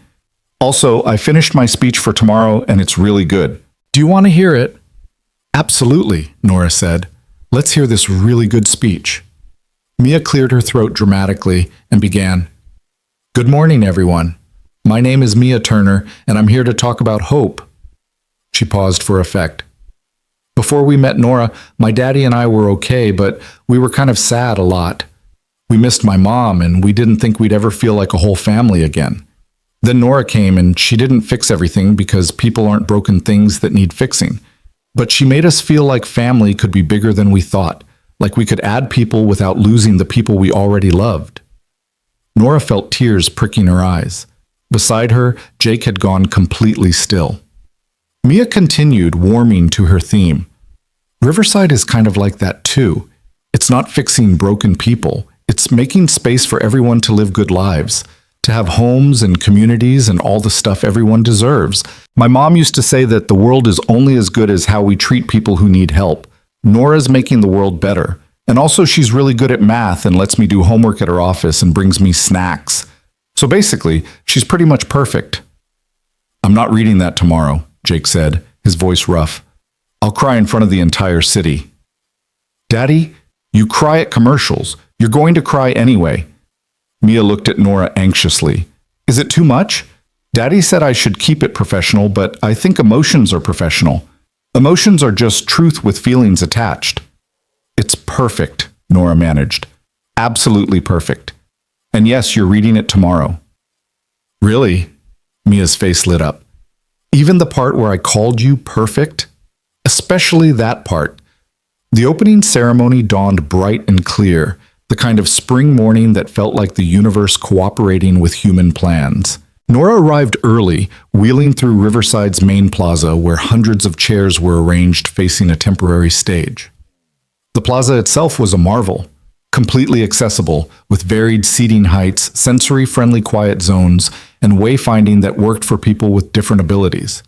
It wasn't perfect, nothing ever was, but it was so much better than anything that had come before. Margaret found her near the stage. Press is already here. Mayor's stuck in traffic, but will arrive on time. And Nora, look. She gestured toward the entrance where people were streaming in. Lots of people. Families with children, elderly couples, young professionals, and notably, many people with visible disabilities, wheelchair users, people with white canes, individuals with service animals, families clearly experienced in navigating accessible spaces. They came, Nora whispered. Of course they came. You built this for them. They know that. The ceremony began with speeches from city officials praising innovation and community development, their words polished but slightly generic. Robert spoke about Lane Corp's vision and the importance of accessible design. Then it was Nora's turn. She wheeled to the center of the stage, looking out at the crowd that had swelled to easily 500 people. Somewhere in the third row, she could see Jake and Mia, the little girl practically vibrating with excitement in her carefully chosen outfit. The tutu had made a comeback, this time paired with a button-down shirt that split the difference between professional and creative. Thank you all for being here, Nora began, her voice steady despite her nerves. A year ago, I sat in a cafe on what was supposed to be a humiliating blind date. People had set it up as a joke. Let's watch the disabled woman get rejected. Let's film it for entertainment. They thought my wheelchair made me less deserving of respect, less worthy of dignity, less human. The crowd had gone completely silent. But something unexpected happened. A mechanic named Jake Turner walked into that cafe and treated me like a person. Not a charity case, not an inspiration, not a tragic figure. Just a person worthy of kindness and respect. That moment changed my life. But more importantly, it crystallized something I'd been thinking about for years. That the world wasn't built for people like me. That spaces and systems and structures all assumed everyone navigates the world the same way. And that this wasn't just wrong, it was unnecessary. She gestured to the buildings around them. Riverside exists because I got tired of waiting for the world to change, because I had the resources and the position to build something better. But here's the truth, I shouldn't have been necessary. Every developer, every architect, every city planner should be thinking about accessibility from the start. Not because it's legally required, but because it's morally right. Because half of us will experience disability at some point in our lives. Because designing for everyone makes spaces better for everyone. Nora paused, making eye contact with individuals in the crowd. There are people who said this project was too expensive, too idealistic, too personal. That my own disability made me biased, incapable of objective decision-making. To them I say, you're right, I am biased. I'm biased toward dignity, toward independence, toward the radical idea that everyone deserves to live in spaces that work for them. If that disqualifies me from leadership, then our priorities are profoundly wrong. The applause started slowly, then built to something overwhelming. Nora looked at Jake, who was indeed crying, not even bothering to hide it. Mia was standing on her chair, clapping with her whole body, her face split in a huge grin. But I didn't build Riverside alone, Nora continued once the applause died down. It took architects willing to think differently, construction workers who cared about getting details right, board members who believed in vision over profit margins. And it took a 9-year-old girl named Mia who asked questions that professionals had never considered. Mia, would you like to share some words? Mia practically launched herself onto the stage, grabbing the microphone with confidence that belied her age. Hi, I'm Mia, and I helped make this place awesome. The crowd laughed, charmed immediately. My mom died when I was 5, Mia said, her voice suddenly more serious. And after that, everything was hard. Not just the sad stuff, but regular stuff too. Like hospitals and buildings and places that weren't made for when life gets complicated. I used to think that was just how things were. That some people got easy and some people got hard and you just dealt with it. She looked at Nora. But Nora taught me that hard doesn't have to be harder than it needs to be. That we can build things that work for everyone. That including people isn't a favor. It's just right. Riverside is what happens when people care about doing things right, instead of just doing things cheap or easy or the way they've always been done. Mia held up a piece of embroidery, one Nora hadn't seen before. The word stitched across it read, "Build bridges, not barriers." I made this for Riverside, Mia explained, because that's what this place is. It's a bridge between how things were and how they could be. Between people who usually get left out and people who usually get included, between being different and being welcome. She handed the embroidery to Nora with a bow that was half formal, half theatrical, completely Mia. The crowd erupted in applause again, this time mixed with laughter and more than a few visible tears. The rest of the ceremony passed in a blur, the ribbon cutting, the tours through model apartments, the endless photographs and interviews. But what Nora would remember most was the moment after the official events ended, when residents began arriving to move into their new homes. She watched a woman in a wheelchair wheel into her ground floor apartment, tears streaming down her face as she realized she could access every room independently. Watched a blind man run his hands along the tactile wayfinding system, his expression transforming from concentration to joy as he understood how it worked. Watched an elderly couple slowly walking the halls, the husband using a walker, both of them marveling at doorways wide enough to pass through together. "You did this," Jake said quietly, appearing beside her. "All of these people. You changed their lives." "We did this," Nora corrected.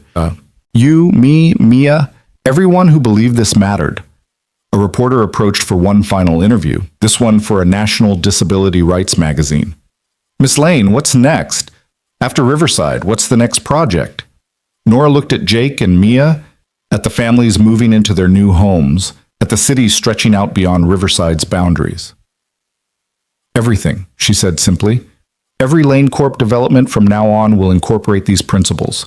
And I'm working with other developers, sharing our research, proving this is profitable as well as right. Riverside isn't the end goal. It's the template. Some people are calling you the face of accessible development. I don't want to be the face of anything. I want to be one person in a much larger movement. I want to be unnecessary because everyone is already thinking about accessibility, already building better. She smiled.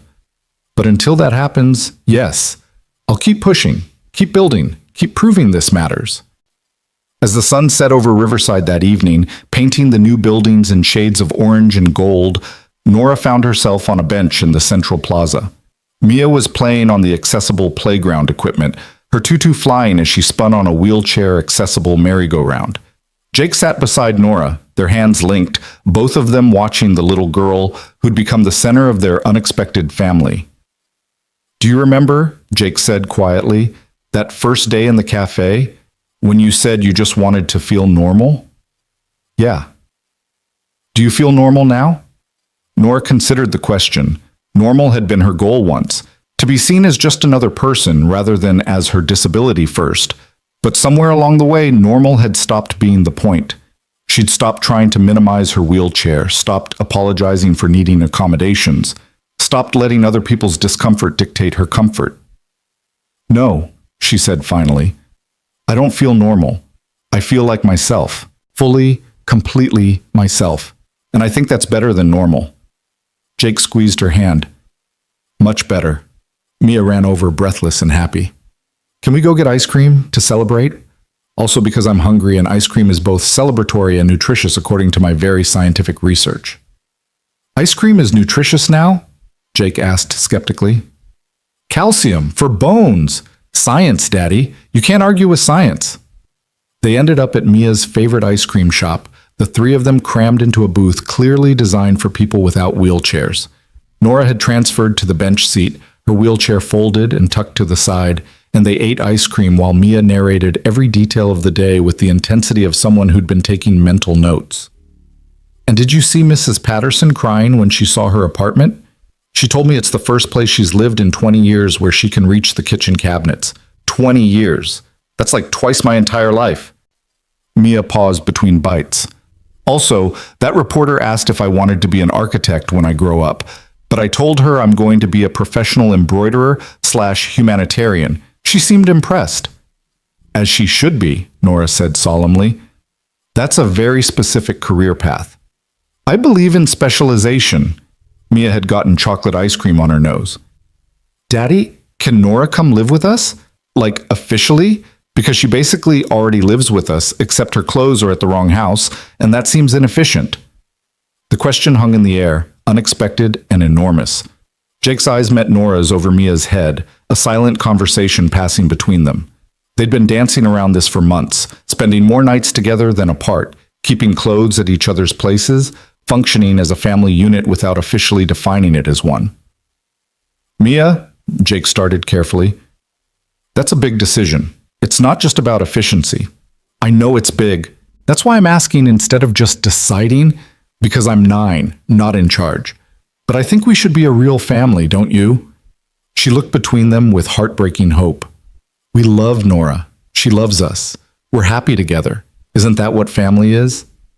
Out of the mouths of babes, Nora thought. This 9-year-old had cut through months of adult hesitation with pure, simple logic. "Yes," Nora said, her voice catching slightly. "That's exactly what family is." "So?" Mia pressed. "Is that a yes? Are you moving in?" Nora looked at Jake. "Is that an option? Are you asking?"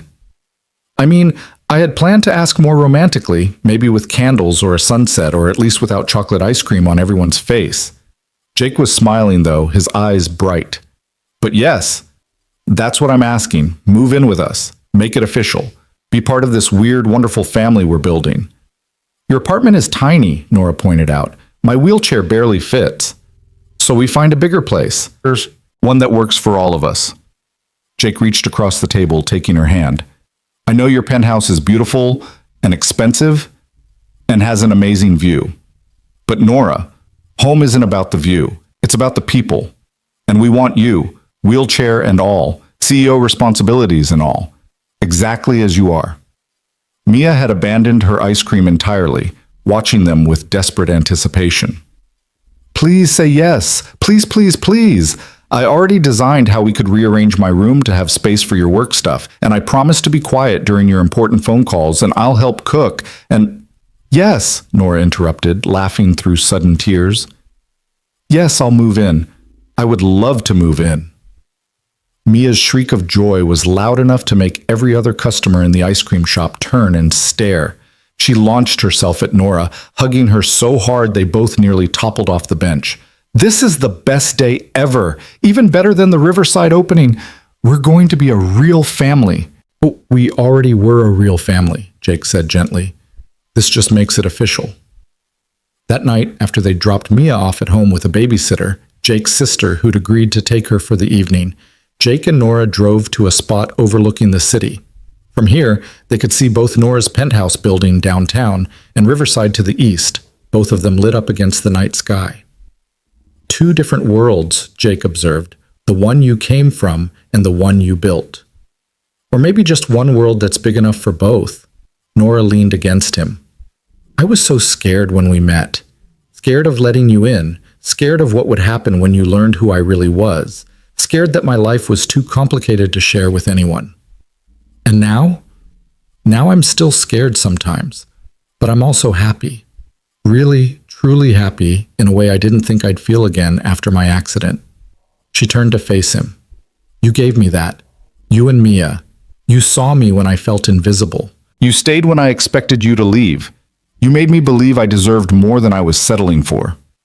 Jake cupped her face in his hands. You made me believe the same thing. After Sarah died, I thought the best I could hope for was getting through each day. That any happiness would be borrowed, temporary, always shadowed by loss. But you taught me that loss and love can coexist. That choosing to love again isn't betraying Sarah. It's honoring the life she wanted for us. They kissed in the darkness. The city lights spread below them like stars, and Nora felt something she'd chased for years finally settle into place. Not perfection. Life was never perfect, but wholeness, completeness. The sense that all the broken pieces of her life had been reassembled into something new and stronger for having been broken. The months that followed were a whirlwind of change. They found an apartment bigger than Jake's, more accessible than Nora's penthouse, in a neighborhood that felt like compromise in the best way. Mia got her own room that she immediately covered in embroidery and artwork. Jake set up a small office for his expanding repair business.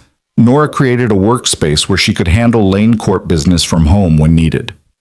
The moving process revealed how much their lives had already merged.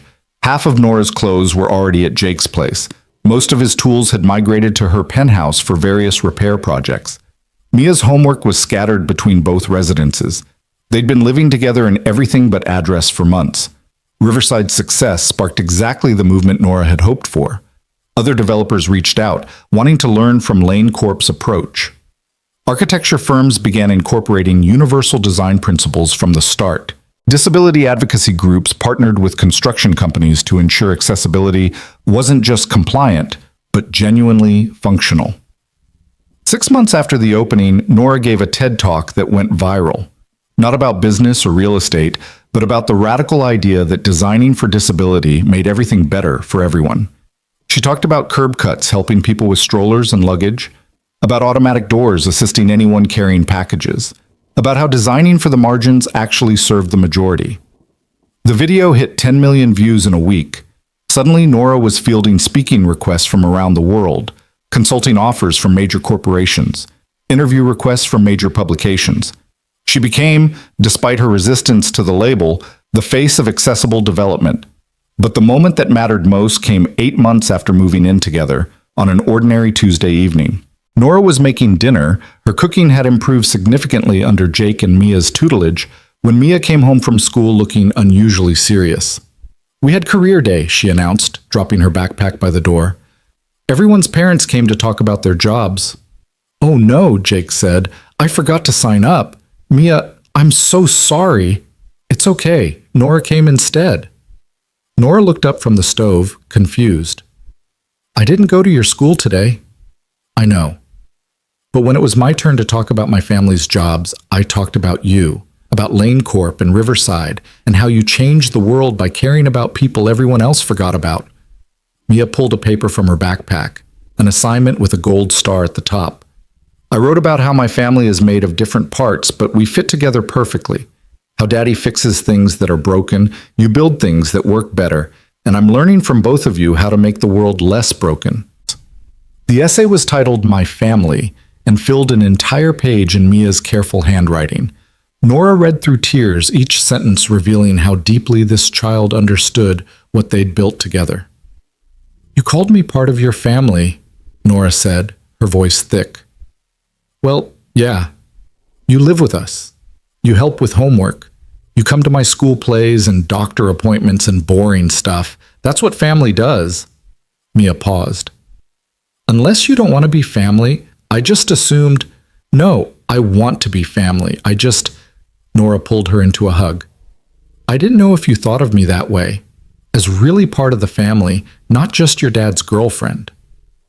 "Nora, you're way more than Daddy's girlfriend. You're my other parent, the one who showed up after Mommy left, not to replace her, because nobody could, but to be someone new who loves me anyway." Mia pulled back, suddenly looking much older than 10. "Is that okay, that I think of you that way?" "That's more than okay," Nora managed. That's everything." That night, after Mia was asleep, Nora and Jake sat on their small balcony overlooking the neighborhood that had become home. It wasn't as grand as her penthouse view, but it was real. People walking dogs, neighbors calling goodnight to each other, the sounds of life being lived in close proximity. "She called me her parent," Nora said, still processing. "She's been thinking of you that way for months. I should have warned you she might say something." Jake took her hand. "If it's too much, if you're not ready for that level of commitment, I'm ready." Nora turned to face him. "I'm more ready than I've ever been for anything. Jake, I want this. All of it. The daily chaos of raising a kid, the boring domestic routine, the complications of blending our lives completely. I want to be Mia's parent officially. I want to adopt her, if that's something you'd consider. I want to make this family legal and permanent and real in every possible way." Jake was quiet for a long moment, his eyes suspiciously bright in the dim light. "Are you proposing?" What?" "Because if we're going to make this family legal and permanent, that usually involves marriage.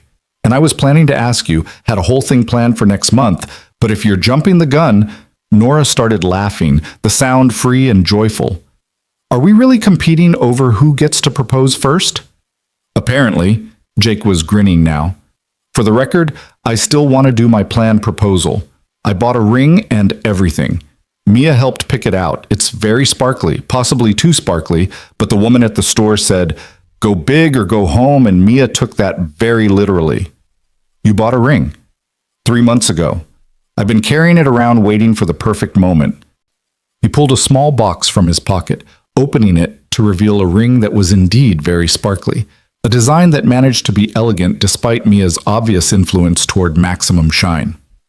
"But since you brought it up first, here's my official proposal. Nora Lane, will you marry me? Will you officially be Mia's parent? Will you bind yourself legally to this weird, chaotic, wonderful life we're building?" "Yes," Nora said without hesitation. "To all of it. Yes." He slipped the ring onto her finger, and they sat together in the darkness, holding hands like two people who'd found each other against impossible odds and decided to keep finding each other every day forward. The wedding, when it happened 3 months later, was exactly what it should have been, small and meaningful, held in Riverside's community center with Mia as the enthusiastic maid of honor. The guest list was selective. Robert and a few key Lane Corp colleagues, Jake's crew from the repair business, Mia's closest friends, and several residents from Riverside who'd become friends over the past year. Notably absent were the people who'd set up the original blind date, Brittany, Marcus, and Sarah Kim. Nora had considered inviting them, if only to show how wrong they'd been, but Jake had talked her out of it with characteristic wisdom. The best revenge is living well, and we're living really, really well. Mia walked Nora down the aisle, a detail the girl had insisted on with unshakable conviction. "Daddy's already at the altar. Someone needs to bring you to him. That's my job. I'm very qualified." The ceremony was officiated by a judge who'd been instrumental in getting Riverside's permits approved.